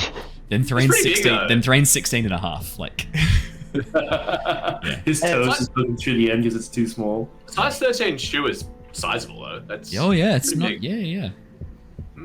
And if I get Flicker to fly up into the air a little bit, can he see anything? I know that Harry's done his perception check, but just purposely to follow those tracks, can I see exactly where the person was dragged to? Oh yeah, definitely. You Yeah. can even see that from the ground as you follow the drag Oh, marks. okay, It perfect. leads Yeah, yeah. towards one of the tents down towards the southern end of the southeastern end of the village, down towards the lower section that feeds down into the beaches as well, the campsite, where a number of the Kuo-Toa did emerge from to come and attack you. Yeah, 23 for Harry. I'll do that first, then I'll jump back to you, Ember. Harry, 23. At first, there is no sign of any movement within the cavern apart from your comrades. Occasionally flickers light, obviously flicker being a summon made of flame. There's a little bit of a flickering light that flicker does emanate that kind of throws shadows a little bit, and as you focus and watch, there's shadows that flicker, but no actual movement. And then catch it out of the corner of your eye. A reflection. Light off something highly reflective, metal of some sort. Just for a moment, down at the edge of the stone walkway. And as you squint and focus your eyes, you can see what looks like 2 or 3 figures shrouded in darkness, moving along the stone ledge, away from the village. So, and away from us, effectively. Away from you, back down towards the beach where you ambushed the fisherman. Oh shit. So they were watching us. Ember, as you make your way down towards the ruined hut, the tent, and peer inside, could I get you to make me an investigation or perception check, please? Were they like fucking breathing on my neck when I ran to the bridge? Oh. They may have been very close. I may have rolled a stealth check and checked your passive perception really quickly, Christian. My passive perception sucks nuts. It does. Yeah, I wasn't worried. 22, Ember. Oh yeah, man. This hut clearly was used for preparation of food. And as you begin exploring through the ruins, you can see scraps of clothing and bones picked clean. Humanoid bones. Uh-oh. And as you examine them, at the far end of the tent, in what looks like a large, partially rotted crate, are scraps of items. A whole bunch of random items. There's some coin pouches, and as you peer through them, there's still coins intact. As you begin gathering these up with a perception 22, you begin gathering up these coin pouches. You find 21 gold pieces. I'll type these in chat for you too. 21 GP. What's that? Only 11 silver pieces and 21 copper pieces as you begin pulling those out. There's also about 8 gold pieces of random crap, like some keys on a key ring made of cast iron that look like they might open a front door somewhere, or maybe a chest or a box, but not ornate, just standard iron. An easy lock to pick. Some lanterns that are partially damaged, but you could probably sell for some money. Some rations, what looks like some sort of old short sword. Looks like probably dwarven design, judging by its length and heft, but it's tarnished and aged. But there's also something else. Uh-oh. What looks like, at first, a scrap of leather that's been chewed around the edges. As you flick through and have a look, you reveal it to actually be a leather-bound journal. Oh no. And as you flip it over, you see a symbol on the front. Society of Brilliance. An eye. Wow. Does the first page have a Property of parts? Please return to. You can see, as you open up and look inside, it does have indeed notes of Davian Horn Sorrow, Society of Brilliance. Oh. okay? What? I mean, I can't recall that name, but That's the dead body in the invisible room. I thought yeah. from what all of us are like going down a rabbit hole in the Roll20 chat of this being Professor Grell. Oh, interesting. While that would have been an incredible reveal that you did not in fact speak to Professor Grell up on the surface, that was just someone pretending to be Professor Grell. No, this looks like the chewed notes of Davian Hornsor. And as you have a bit of a flick through, Ember, you can see that it does appear to be observations of the Kuo-Toa, observations of their village, descriptions of them. written in firsthand, someone observing, probably from quite far away. Are there any maps of the area as well, or anything like that in there? Has he charted? There is indeed a map leading back to the hidden cache that you discovered, Okay. showing the illusionary wall, exactly where to walk back in that pathway. Oh, Okay. wow. Any kind of trees or anything like that? Potentially, ones with magical bark that dispel magic. You want to know about Oh. Susa bark? Yeah, absolutely. Yes. You do know that he was writing notes on Susa bark. This journal appears to be field notes discussing the Kuo-Toa and their movements, but also it looks like it's also some field notes for him as well. No information on Susa bark. That all seems to have been back at the main hideout or Right. back at the main area that he had. Interesting. Okay. Just quickly, do you want me to add all of this to the bag of holding, just preemptively for later? Oh yeah. Yeah, So Yeah, eight gold pieces of random crap, and then 21 gold, 11 silver, 21 Okay. copper. Oh, As same this amount is- of gold and copper. That's hilarious. As this is happening, is Harry?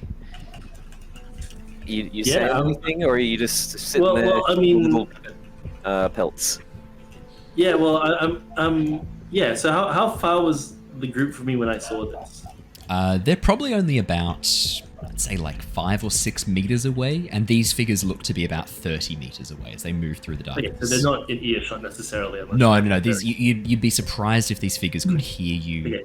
now. If you were to call out to your party, are within earshot. And how far? Are they going further away? Yeah, they're and moving away that was from here you, last yeah. week. The beach So is where there's- we fought. So yeah, do you remember that first beach where you saw the lungworm and you killed that fisherman? Then along that beach, as you followed Yep. that beach, it led to the cliff top pathway that led all the way along the side of the cliff that then merged out to form the bridge into the Kuo-Toa village. They're walking along that cliff top pathway away from the village, back towards that beach where you first emerged into the Dark Lake, or this section of the Dark Lake. And the place that we met, the drow was it was quite far away, wasn't it? That's the Myconid Circle. That's probably about an hour's yeah. to 2 hours walk from here. Yeah. Okay. So Harry tells the team. So there were some people watching this, like 3 in the shadows, and they're heading back that way to the beach. I'll just get a higher purchase and keep an eye on them. Make sure they don't loop around. Oh, that's a worry. Yeah, it's a bit unsettling, isn't it? Well, that's the thing. Of the Myconid area, the only people that were there, other than the Myconids, was a single female drow and the gnomes. Yeah. Well, she mentioned something about the shadow assassins. That's what I'm saying. It's not anyone we know who's on that bridge. No, it's Most likely. trained Yeah. killers. Not out. Yes, good, Yeah. excellent. Probably not our Like, friends. they're moving away from us, which means they're not surveilling us anymore. So, yeah.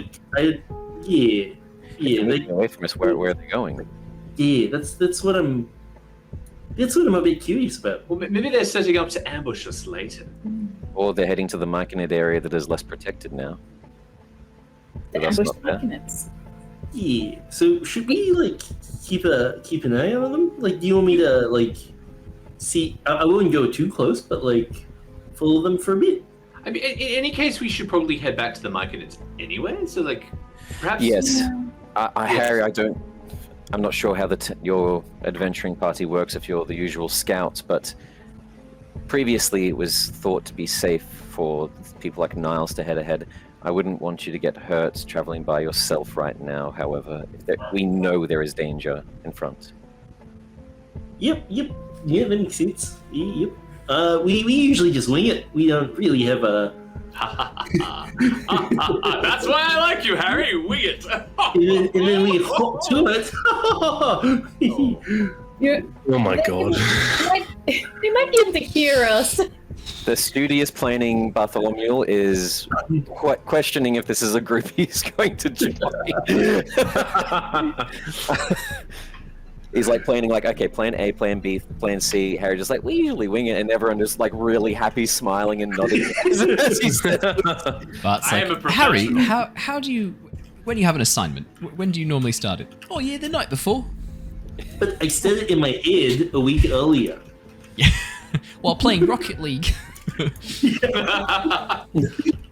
Well, in that case, if we're leaving, should we collect up these? And I'll point towards all of the mosaics on the ground.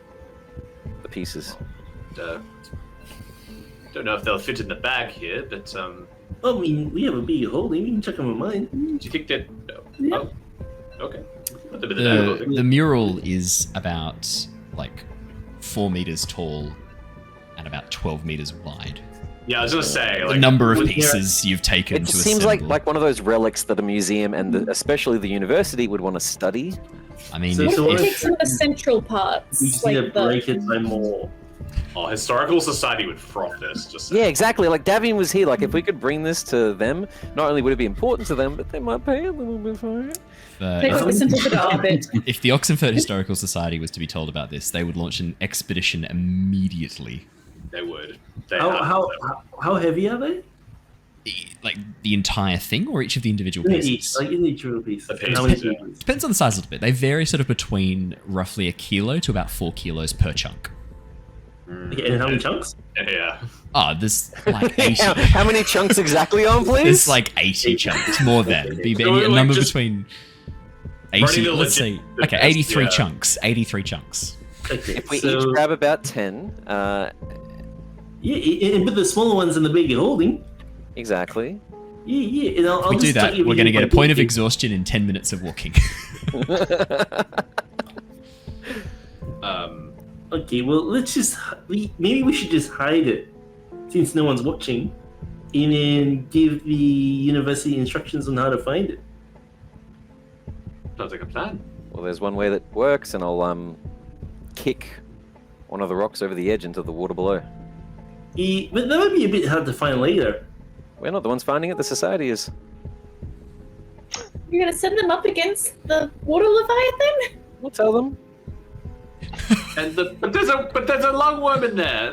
That's oh no. Oh. Well, it means if anyone else has to find this one, they don't know where it is, and if they try to find it, like those people watching us, they have to fight a lungworm. If anything, this is an extra precaution to protecting something that could reveal Hadar. We could have just taken that one piece with us. We can still take pieces. We can just cover it with the earth and leave it there. So as The simple. ground. It literally has mold earth and starts burying a couple of the pieces. Perfect. That works. That works beautifully. Yeah, as you begin molding I it. just got this. I know, but didn't one of us literally just study the Earth to investigate what happened here? Isn't that what someone else is probably going to do as well? And there's already a couple of pieces in the water anyway, I guess. Okay. You do know that you don't have all the pieces anyway. You've got a Yeah, number true. of them, but there's easily another handful of going to pieces the quickly Kuo-Toa just, was like- still wearing when you just yeeted them off the bridge. 1,000-piece puzzle piece. I'm going to find like some of the main ones, like faces, the red star, and throw those ones into the water.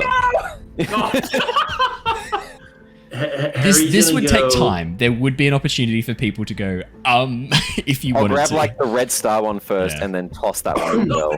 That'll be the I first will one. try and stop him and be like, at the very least, I need to show that one to Shana. Okay, fine. I'll put that one on the ground. But we at least need to hide some sort of main information here. We could take some of them with us. We could probably fit that in the bag of holding. And that The way, star, they don't have all Lucky's the pictures. face, like... the key ones, the important ones. Yeah. I'll in that case, what I'll probably throw is the ones that are these relics around the planet. Oh yeah, cool. I'll throw Spies. those ones in. Perfect. Yeah. Yep. Sure. Over the edge. they go. Harry will go 20 meters south and 30 meters east and mark a big X there. Nice. Down on the beach at the bottom of the little Kuo-Toa village. I love it. Yeah, that's perfect. Yeah.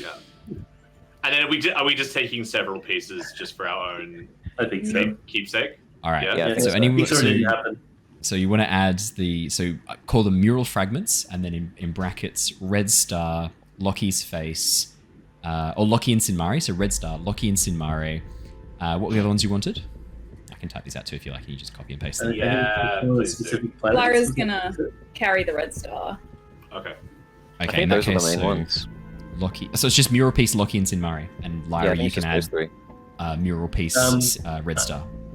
Is it worth getting like a cluster of the constellation as well? So they can date it back then, so that you know like how long ago it was. Not a bad idea. Absolutely. Very nice, Harry. Yes. All right, mural piece, constellation, Lockie plus Sinmari. And in the meantime, can Healer? Harry do another check to see if the shadows are like still in the area or that you can Out see? of sight now. They've moved away down the corridor and disappeared from view. Okay, so I got Sinmari, Lockie, Constellation. Was there another one? That's it. So the Lockie and Sinmari piece and the constellation piece, that's just 2 pieces. The red star piece weighs about 2 Red kilos, star. Lyra. So Red star. And then Lyra's got that one. Yeah. I am going to approach over to Threign and try to ask him to sort of like come over to Harry for a second while everyone else is grabbing stuff, getting ready. Threign, Harry, I had an idea. Threign probably needing your muscles and swimming capability. You didn't look too scared of the water before. And Harry, you're got better eyes than most. Those I can't see in the dark. That's not good for the Underdark, but you did manage to notice those figures up ahead of anyone. If there is an ambush set up, everyone else is preparing to leave now, so we can head back to the Myconid village. Maybe we try to repair or point over the edge one of the boats and take a route that they're not expecting, so that we're not just walking into an ambush. The worm was very scary, but it might be worth an idea. But The worm may or may not be here, but we know that those assassins are here. Counterpoint: the worm may or may not attack us. Wait, no. The assassins may or may not attack us, but that worm seems mighty hungry. I mean, it did have a lot of meat to just eat right now. Ember and Threign... Sorry, no. Harry and Threign spent about 20 minutes tossing all of the Kuo-Toan bodies into the lake. Oh, are any worm. of them still floating? Did it pluck all of them like apples, or is it? Or does just it like full? eating live meat as opposed to dead meat? As you have a bit of a look around in the darkness at the surface of the lake, you can still see there's 1 or 2 bodies floating over on the far side where they were yeeted off. We're fine. It's full now. I think. That's a bit of an assumption. True. So, Well, I mean, if we stick to the shallow water, I guess, but also, how do we navigate the water here in the dark? We've got this, and I'll pull out the algae lamp thingy. Got my drift globe as well. the algae plant literally attracted the lungworm, didn't it? When we, like, I'm just trying to not walk into an ambush. I don't know. I feel Out of the- anxious. frying pan and into the fire. I can understand the trepidation, but I think our best bet is just to... We don't know where we're going in the water. The Myconid colony, from what I remember, wasn't near any body of water. We don't really know where we're going in the dark. You know, I don't know how to sail a boat. Lyra, what's your question? That's a good one that you've typed out. So, if Lyra can sort of like, you know, still standing on land, get sort of within 30 feet of one of those floating bodies, can she use like shape water to just kind of like splash the water as if the body is alive, like just sort of as if someone was flailing? Yes, you can. As you begin to cause the water to splash around the bodies, there is no response. The splashing continues for 6 seconds. You repeat another 6 seconds, then another. Nothing seems to happen. No change, no movement. See? I'm super confident. I think I'd rather Inside take check. the assassin. Is the water clear, Owen? Is it actually dark? It is mostly clear. In fact, it's extremely clear if you were to lift it up and look at it with your hands. But because of the sheer depth and the lack of light, it looks dark. It looks very uninviting. Oh, this is like a lake, right? not connected to the ocean. It looks like it's connected to the Dark Lake, the massive body of water that kind of Yeah. stretches through the Underdark. Is it fresh water if I have a drink? Yeah, it's fresh water. Yeah, as you reach down and have a sip, it's fresh water. There are like No, Kuo-Toans no, bleeding no, into this- it as well. yeah, It's- I was going to say, just water. That's a while away. Dilution is the best solution. Okay, well I will clean off a little bit of the blood while we're deciding what to do. if homeopathy was true, it's now a lake of blood. By that logic. Feeling like the water's side is safe now. Yeah. Bart wasn't sure about that until thanks to Lyra. So Bart is going to start cleaning himself off and just to the group. Well, what are we deciding on dinner? What are we doing? Are we preparing a boat and so we don't go into the ambush but possibly risk?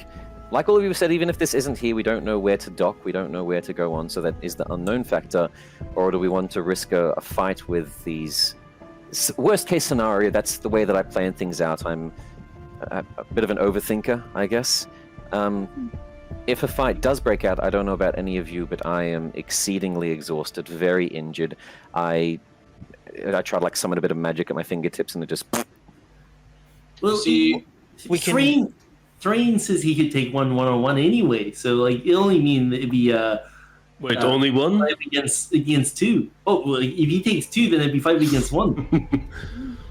I mean, counterpoint, if the assassins, assuming that they are the assassins, I mean, they probably are, but if they were going to attack us, they would have done it while we were unawares, focused entirely on the mural when they knew that we were here and exhausted.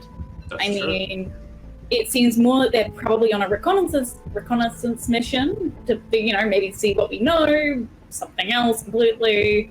Maybe trying to see if the Myconid colony is currently unprotected. I mean, I think maybe if we can send Tim on ahead in front of us, 120 feet. If there are any traps, he'll fall into them. I don't mind that idea. If we put some of these tent rags over him, he could just look like a wanderer rather than a zombie. Yeah. The other thing to consider is assassins are still individuals. They're still people. There's a chance that we can reason with them and perhaps diffuse the situation. Perhaps. Zaylin was very confident that they were incredibly dangerous, ruthless, and would kill people even if they were in the Tempest Guild.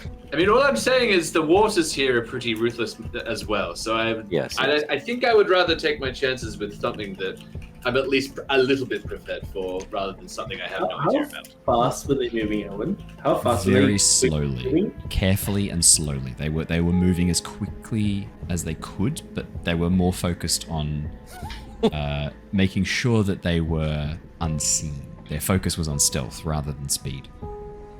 I'd say like a very a meandering walk would be the pace you would need to keep up with them. I'm going to walk over to Lyra as she's dressing up, after I finish cleaning off, dressing Oh my, what have you dressing typed up out, Tim. Lyra? Read that out loud, please, for the podcast. Lyra scoops up some sheets/rags to throw over Tim, and then not sure if he sees using his eyes or if he can see it all. She cuts little eye holes out of it, just so it's kind of like, a kid wearing a sheet as a ghost costume. I've got some good news. Threign stripped one of the Kuo-Toa before he tried to cook it. So there are rags. There are rags and clothes available to you to dress Tim, your pet zombie. I do know that they very clearly saw me if I was at the bridge, so helping with this, I'm going to approach over to Lyra and painfully sort of pluck out a couple of my feathers and then stick them into the dead flesh that's rotting of Tim near the arms, so it looks like it's an Owlin that's wrapped up in cloaks. So you're plucking feathers from yourself and Just a couple, and putting them underneath the sleeves. I see Bart doing this, and I'm like, oh yeah, I could contribute. And do a couple more. And we're going to make him look like a wrapped Owlin that's exhausted. Harry gets a carrot, cuts off the tip, and shoves it up the face. Like a beak, I love it. Wow. Robin Hood. The finishing touches. So, sorry, while everyone's doing the arts and crafts with Tim, while everyone's desecrating a corpse, let's not beat around the bush. So while they're all going off on this idea, I totally agree. Maybe we shouldn't go down the main path, and I'm going to grab the journal that I just found that Nice. had a path to the secret passage, And I'm assuming if he got in and out of here without being seen by the Kuo-Toa for a very long time, that he would have a separate path maybe marked out that we can follow. Secret tunnel. As At least you- someone's thinking. Ember, as you He was examine the happy. notebook, no secret paths out of the Kuo-Toan village. This Kuo-Toan village is very, very well established. Islands rising from the Dark Lake with a single bridge across to them. If you're coming across by the water, the Kuo-Toa will see you coming. If you're coming across by land, there's a single point of entry and exit. This was a very well-designed village. However, with your previous roll for your perception check, and as you begin examining the book, no secret tunnels or pathways out of the Kuo-Toan village. But that cache that you found, that Harry stumbled across waving his wand of magic detection, it's not the only one. There's 2 more marked on here as well. Not in places you recognize, but if you were to walk past these places in the future, you're pretty confident you'd recognize them. Some of them are distinctive. One of them looks like very similar to the one you did stumble across, a cliff face. But this one, rather than being bare rock, you can see that it's covered in hanging moss. Beautiful, thick, like a curtain falling from the ceiling above of hanging moss. Quite distinctive as well, because the hanging moss actually cascades over a protruding lump of stone to form these beautiful, like, parting curtains. But the entrance isn't there, that's just stone. The entrance is to the left of that, about 2 meters down. The other one is a hole hidden up on top of a section of rock that looks like a rock fall. If you were to find a rock fall, might be worth having a bit of a climb up and a bit of a look. Can I recognize these areas, or can I use my lovely friend Harry, who's got very good perception, to help see if any of those areas are nearby, or You on can't the see in map the are dark, they? just so you know. Yeah, these places don't look like they're nearby. As you examine Okay. the map, these look like locations within at least, like, you get the sense, right? The that other the way society here. doesn't look like any place you've seen before in the Underdark. But I will add that the Society of Brilliance, from what you've heard, have a main base in an abandoned tower deep within the Underdark. These caches, I mean, if they've got a main base, these caches would probably be within a day or 2's walk of that main tower, right? Because So, if you think about it logically, you wouldn't want to be too far away. You'd want to have safe zones in the Underdark. The Underdark is a dangerous place. Minecraft treasure maps, like not where we are, but somewhere else in the world. It's a good analogy. Harry. so this guy has a sketch of the entrance, but doesn't pinpoint it on the map. Is that how I'm interpreting this? Exactly. It's not like a map where here marks the spot. It's here is a sketch of a location and the Society of Brilliance logo that is sketched over the entrance. I don't think that's particularly brilliant, but okay.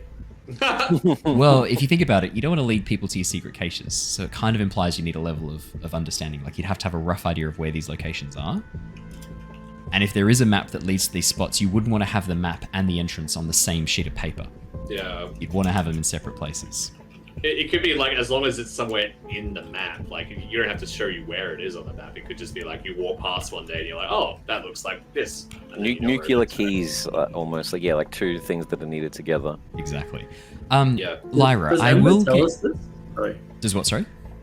Did Ember tell us this, or is he? I think you guys are still desecrating this corpse while Ember examines this, so I should jump back to that, because you're currently shoving a carrot up the nose hole where the nose has decayed away. Niles, a couple of feathers in there, don't forget it. Time Oh, ago. yes. So, Lyra, I'm going to get you to roll me, I guess, a performance check with advantage? Okay. Could Bart sort of try to take over? This is Lyra's thing, you guys are helping. No. You got advantage. Oh dear, 12 and 3. The costume is not a problem. The costume's not the problem here. The problem is it still moves like a zombie. It still moves with this kind of half shuffle. And like, you've tried your best to stop Tim doing this, but it does seem to be a problem. Tim, every so often, doesn't even have to be people talking to him, just goes just randomly. Can you get him to stop that at all? Has he ever done like a runway walk? Could you order that to see if he walks properly? It's weird. It's almost like sticking a handful of feathers into a corpse, a carrot up the nose, and draping some abandoned strips of cloth on it is not enough to make. It's not enough. It's not enough. It's not enough. What do you mean? What do you mean? It looks like a corpse with some feathers stuck in it and a carrot shoved up its nose. I don't know what to tell you. Does Harry believe that if he uses his disguise kit that he can help that increase more? Look, the disguise kit could be used to help change the skin tone from soft to decay. Anyway, so Doesn't really stop a lot of these other mannerisms. Did anyone have a wood carving kit / proficiency in a wood carving kit? I don't How like where would this is why? going. Are you gonna try to carve off his flesh and make him look normal? No, I was gonna say maybe we could make a kazoo and stick it in his mouth so it starts making zombie noises. That's slightly more bad-like. Oh my god. And I think we just found the title of this episode. Tim the kazoo player. That's going to be some fun art I'll draw for that. well, like physically, the grunting makes sense because he doesn't have to breathe anymore. He's undead, so that's just the passive sound of air moving through his body when he walks. Yeah. You can order him to do things, right? If you tell him mentally or physically, good posture, like what happens? Just Hey, Tim. Good posture. She's trying to get him to runway walk. You watch as Tim, one of his shoulders rises up, and then he tries to move the other one, and it drops a bit, and his head sort of like slowly turns a good like 120 degrees around, and you hear the ligaments in his neck begin to split and tear as the skin slowly parts like a zip as he turns to face you. And then as he tilts his head a little bit, he slowly raises one hand with a thumbs up. Would you guys believe this is somehow less creepy than he was when he was alive? That's true, actually. I still didn't trust that. I'm more helpful. Okay, well, what's You're doing a good job, Tim. the plan to go to the bridge and let this runway boy go in front? Sounds like a plan. It sounds like a plan. The other thing is because Probably a bad plan, but it's okay. It's a plan all the same, right? because Threign, Even I'm not a scholar, but even I can tell that is just an abomination. You want to fight? You've You look created. more believable Yeah, with you- someone alive beside him. Maybe you I could will walk. say, as you say, fight and stuff like that. I will say this: Threign doesn't look as boisterous as he normally is. Something is going on within his head. Green got right some now. bad news tonight. Yeah, he's Yes, processing bad news. stuff. And he keeps looking at Niles every now and again because Niles is the one that said it. Oh, I'm not saying like I want to kill Niles sort of thing. He just keeps glancing at Niles. Sorry, with, I'm just like, hearing them from the longing. producers. Character arc, Threign wants to kill Niles. It's just been entered. yeah. Cool. Ah, crap. I'll prepare hands myself. on it. Hands on it. Every day that you Hands on see that. Jesus get born. Yeah, so the assistants may know about the cache that our friend here was using because they've been around. So when we walk past, just keep an eye on that for an ambush as well. Well, look, I think we have to get going anyway. As Yeah. I'm looking around, look, we're sitting ducks here. That's true. It is what it is. If they're going to attack us, it should be now, to be honest. But they should have done it already. So maybe that Like in Lyra itself says something. They can set up an ambush further up, but they know that we could take a bolt. Like, if they can see us here, they could see that we could take a bolt. Like, this is the perfect time to ambush us here before we... Yeah, that's my personal opinion. Yeah, I I mean, think- I think Threign, we should you're a just hunter. stick with- If you were going to ambush prey, this is the perfect spot. There's a single kill box where you have to walk along this narrow ledge to get to them. You're exposed. There's not really much cover out on these rocks. If they were going to attack, like, you've been a hunter for many, many years up in the wilds. This is an ambush site. This is a dream ambush site for any hunter. You're pretty confident you could take down a mammoth in this spot if you needed to. So, look, do your plan, but if they were going to attack us, they would have attacked us. Especially, they would have attacked us while we were attacking the Kuo-Toa, because then we would have been preoccupied. That's true. that is the time they should have attacked us. They didn't. That says something. What? I don't know just yet, but it's... Yes. If these are the Shadow Hunters, why they might not have attacked us is because we're not their quarry. They might be waiting for us to give them an opportunity to that Zaylin, using us as a form of Trojan horse. Well, look, to be honest, maybe they see that drow as someone that would contact us. We exited the camp without her. They might be scouting us, learning our mannerisms, seeing how we fight, seeing our abilities. So if we do have to fight them at a later date with the drow, well then... Studying us does make sense. We are an unknown factor to them. That's true. It's what I would do if I had half the chance. I'd want to know everything about my opponent. Before Studying? And that's how you should fight, Harry, not just winging it. You know, studying is for nerds, mate. It's so weird that it's come from Threign. Yeah, Threign's a hunter. Like, you have to plan. Yeah. You have to be like your intellect is focused on understanding your quarry, understanding combat, understanding hunting. Like that's where your energy is focused, Threign. It would make perfect sense that you're a really good planner in that regard, and maybe not in other areas. Like it's just specialized knowledge. I think it makes sense to me that like in this particular phase, he's like switched on and focused, and then when he hits combat, he just lets loose. Yeah, exactly. Sure. You get caught up in the rush of emotions, but the planning and everything. I've done the trap. I've orchestrated the trap. Now I'm going in and executing it. Yeah. I mean, yeah. When you think about it, like a lot of primitive cultures, like this is their bread and butter. This is how they survive. Like for you, like being in the north, like this is how you exist. It's right? a like, very this is your whole hunter-gatherer, thing. hunter-gatherer style society. You can't do farming. There's not the land to maintain it, so you need to be a much more hunter-gatherer style setup. Yeah, exactly. And so your intelligence is focused on that expression rather than crop rotation. It's not relevant to you. You don't give a shit about it. But when it comes to hunting, trapping, setting up ambushes, that's where your focus and attention is. Like, it makes perfect sense that Threign would be really good at that. Perfect sense. From what you're saying, Threign, does that mean that it probably might be a little bit smarter if we grab some of the leftover bits of wood here in case there is some sort of missiled, projectile kill box on the bridge? Temporary shields, so to speak? It's not a bad idea, but I would get going now. We've been sitting here for far too long. Okay. I'm going to go over to the hut that sort of burnt down, because there's another reason I want to quickly go here. Just in case, some thoughts in the back of my mind. I'm going to try to grab just like the lid of one of the crates or baskets or bins to use as like a temporary shield for now, hopefully blocking some projectiles or increasing my AC. And I'm also going to quickly just look and try to grab one of the tiny fragments of that ritual orb that exploded. The geode, yeah, the gemstone.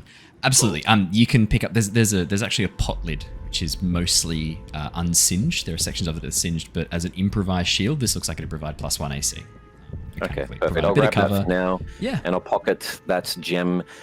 The thoughts of maybe being able to use it to get what I wanted, and in the future without any curse. Could I get you to add to your inventory pot lid shield, which is +1 AC, and then fragmented ritual gem or ritual gem fragment as your as the tiny section of the gemstone that you pocket. Okay. Yeah. Perfect. With that, I'll assume that you guys begin making your way back across the bridge and back towards the Myconid colony, from the sounds of it. Cool. I think so. I think probably just keeping an eye out for the cache locations. If we so my next question was marching order, Tim in front. Well, a good question to ask is, we've been here and we've been researching and we're doing things, revelations. Would we have gotten a short rest? I'd say short rests is definitely allowed. Definitely. You've had enough time to hang out here to get a short rest. If any of you wanted to do a short rest, you absolutely can. If I was going to ask if we have. I've always got to give the option. Harry, for example, is going to be like, yeah, I'm okay, bro. Okay, watch. Yeah, there'll be hopping me. I was going to whistle Tim, but I guess I don't have to now. In terms of marching order, Harry would like to flank the party, be like adjacent to the party in the shadows. That'll have it's to all wait shadows until and after stuff. you're across the mountain pass, the cave pass, just because it's like a meter So, yeah. wide. But Yeah.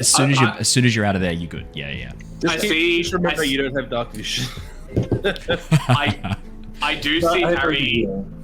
Yeah, Niles sees Harry wanting to set up a flank, and I would probably take the opposite flank, just being a little bit like leading into the stealth a little bit to realizing what Harry's trying to do. Yeah. Perfect. Could I get both of you to roll me perception checks, please? Okay, Um, I might take the rear up then. Perfect. And then we've got Tim in front, and then Ember and Bartholomew taking the middle, with Lyra just behind Tim, I'd say, to keep him on track and issue instructions as and when are needed to adjust his movements to keep the zombie moving. 18 and 18 for Harry and Niles. Oh wow, there you go. As all of you begin making your journey back across the stone bridge and away from the Kuo-Toa encampment, there are no signs of these figures Harry spied from the bridge, and I'd say probably given Ember's proficiency combined with Threign's proficiency for hunting and tracking, there's no footprints left behind either. Whatever these figures were, they left almost no trace at all of their passing. You continue on, reaching the edge of the mountain pass with no sign of any ambush, no sign of any attack. And as you begin climbing down the edge of the stone wall back down onto the beach where you first encountered the fishermen, there's no sign of anyone. As we're walking along the windows, down to it, just in case they're shadows. They're hiding in the darkness, they're invisible, some sort of magic crap like that. I'm going to use an action to sort of just bamf through my eyes for that feeling that I've been having with this connection to magic, something still new to me, and use my second last divine sense to see if there are any Fiend, celestial, or undead. a celestial fiend or undead, or just detecting any form of good or evil, not behind total cover. So it doesn't matter if it's invisible, Yeah. just if it's not behind total cover. So I'm going to look When at the would bridge you- that we're walking along as we're walking through those windows. So I'm going to look on the path we're on, and then down into the sandy beach that we killed that first Kuo-Toan. Yeah, perfect. Okay, so as you reach the edge of the mountain pass, the edge of the cavern pass, and then start climbing down that. Yeah, because you that said there was rock those wall. windows that sort of looked Yeah, down there's onto it. sections of looking, stone that have eroded. like that you left can and see right through. on the path, down the window, sort of just like over the shoulders of whoever's in front of me. Yeah. Just those two spots. No fiends, no celestials, no fae. Good and evil, you sense, same as before, most of the party are good aligned or neutrally aligned. None of them are evil aligned. No sign of any other figures or creatures within view. Did you say none of them are evil yet? Is that what you said? I said none of them are evil. Okay. Paranoia is falling into Dave. Just give None it some of them. time. Threign will be killing Niles before you know it. I could add yet to the end of that and still wouldn't be a problem. I guess I'll stand by that. I will rephrase. None of them are evil yet. As you climb down the rocky wall and down onto the beach, no signs of life at all. Bartholomew, as your magic activates as you get to the top of that section and then start climbing down, yeah, no signs of any entities hiding in the dark, no sign of any invisible creatures with evil intention hidden Little from singing you. body still there? The body of the fisherman, you guys threw it into Yeah. the water and it was eaten by the drake, so it's not there at all. The Oh, lungworm true. consumes the body. Yeah. As you So were, just, wasn't it? just the fishing nets that were abandoned on the side of the shore, along with the broken boat as well. The boat got partially damaged when the lungworm emerged from the water. The pathway back through the Zirkwood forest and the stone gardens is quiet. The strange sounds of the Underdark, the cries of creatures, the chittering of chitin, which originally you sort of mistook for birds' song or the sound of birds chirping, but is revealed to be large insects, beetle-like creatures feasting on the sap from the Zirkwood trees, drinking in, their abdomens growing in size, partially transparent, allowing you to see this almost like greenish amber sap filling up their large behinds. Very like beetle-like ant creatures, but the size of a dog, clinging to the side of the Zirkwood, burrowing in and drinking deeply of the sap. As you pass the Society of Brilliance cache, there's no signs that it's been disturbed or touched since you were last there. The symbol that you very carefully carved into the wall so that you could find it again, mostly hidden from view, only visible because you know where to look. The rest of the journey is uneventful. As you make your way back towards the Myconid Circle, Harry and Niles, you see no sign of any danger.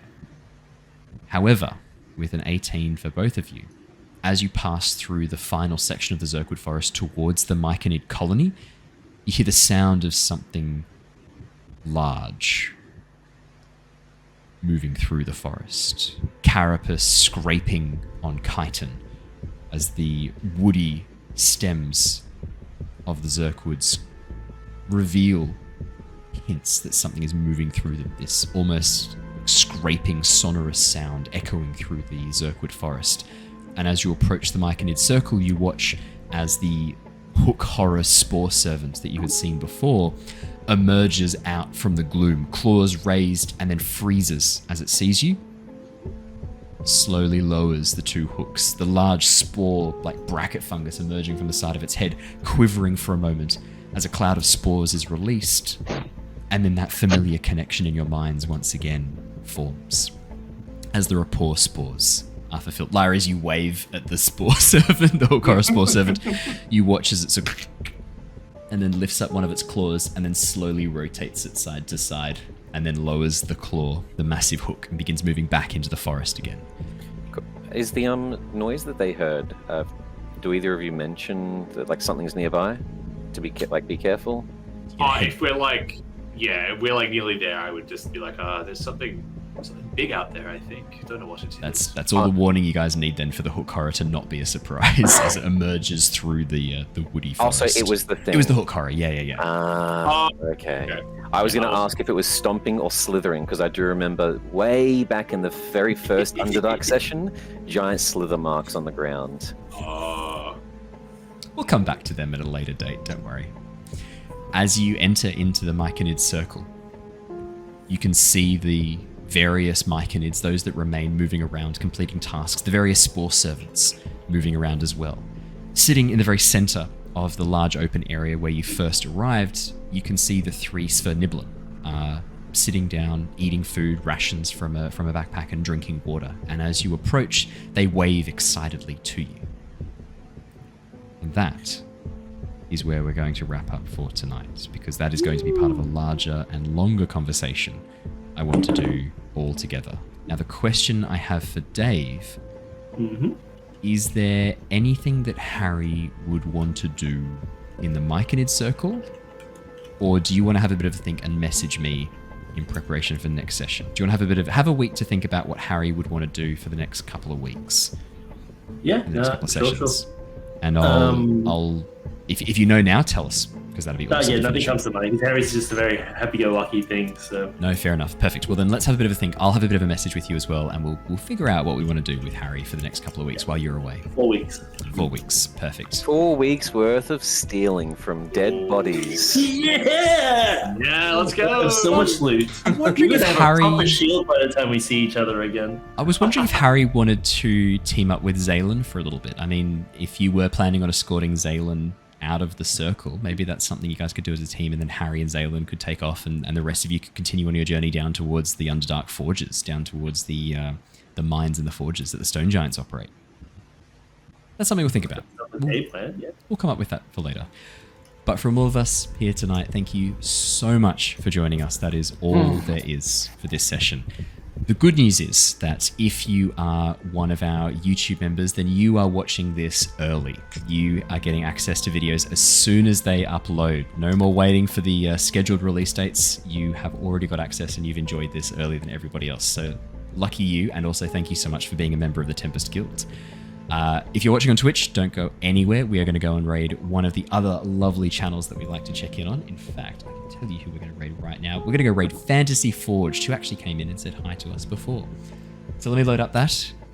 Thank you so much. If you're enjoying this, please hit the subscribe button, thumbs up button, leave a comment. Tell us a really cool story. If you've been in the Underdark, tell us what happened. I love Underdark stories.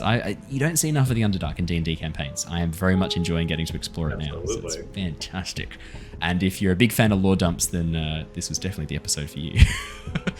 Thank you so much, everybody. Stay safe, stay well. Happy New Year. And we'll see you all again really, really soon. Until then, goodbye, everybody. Bye. Bye, everyone. See you, everyone. Night.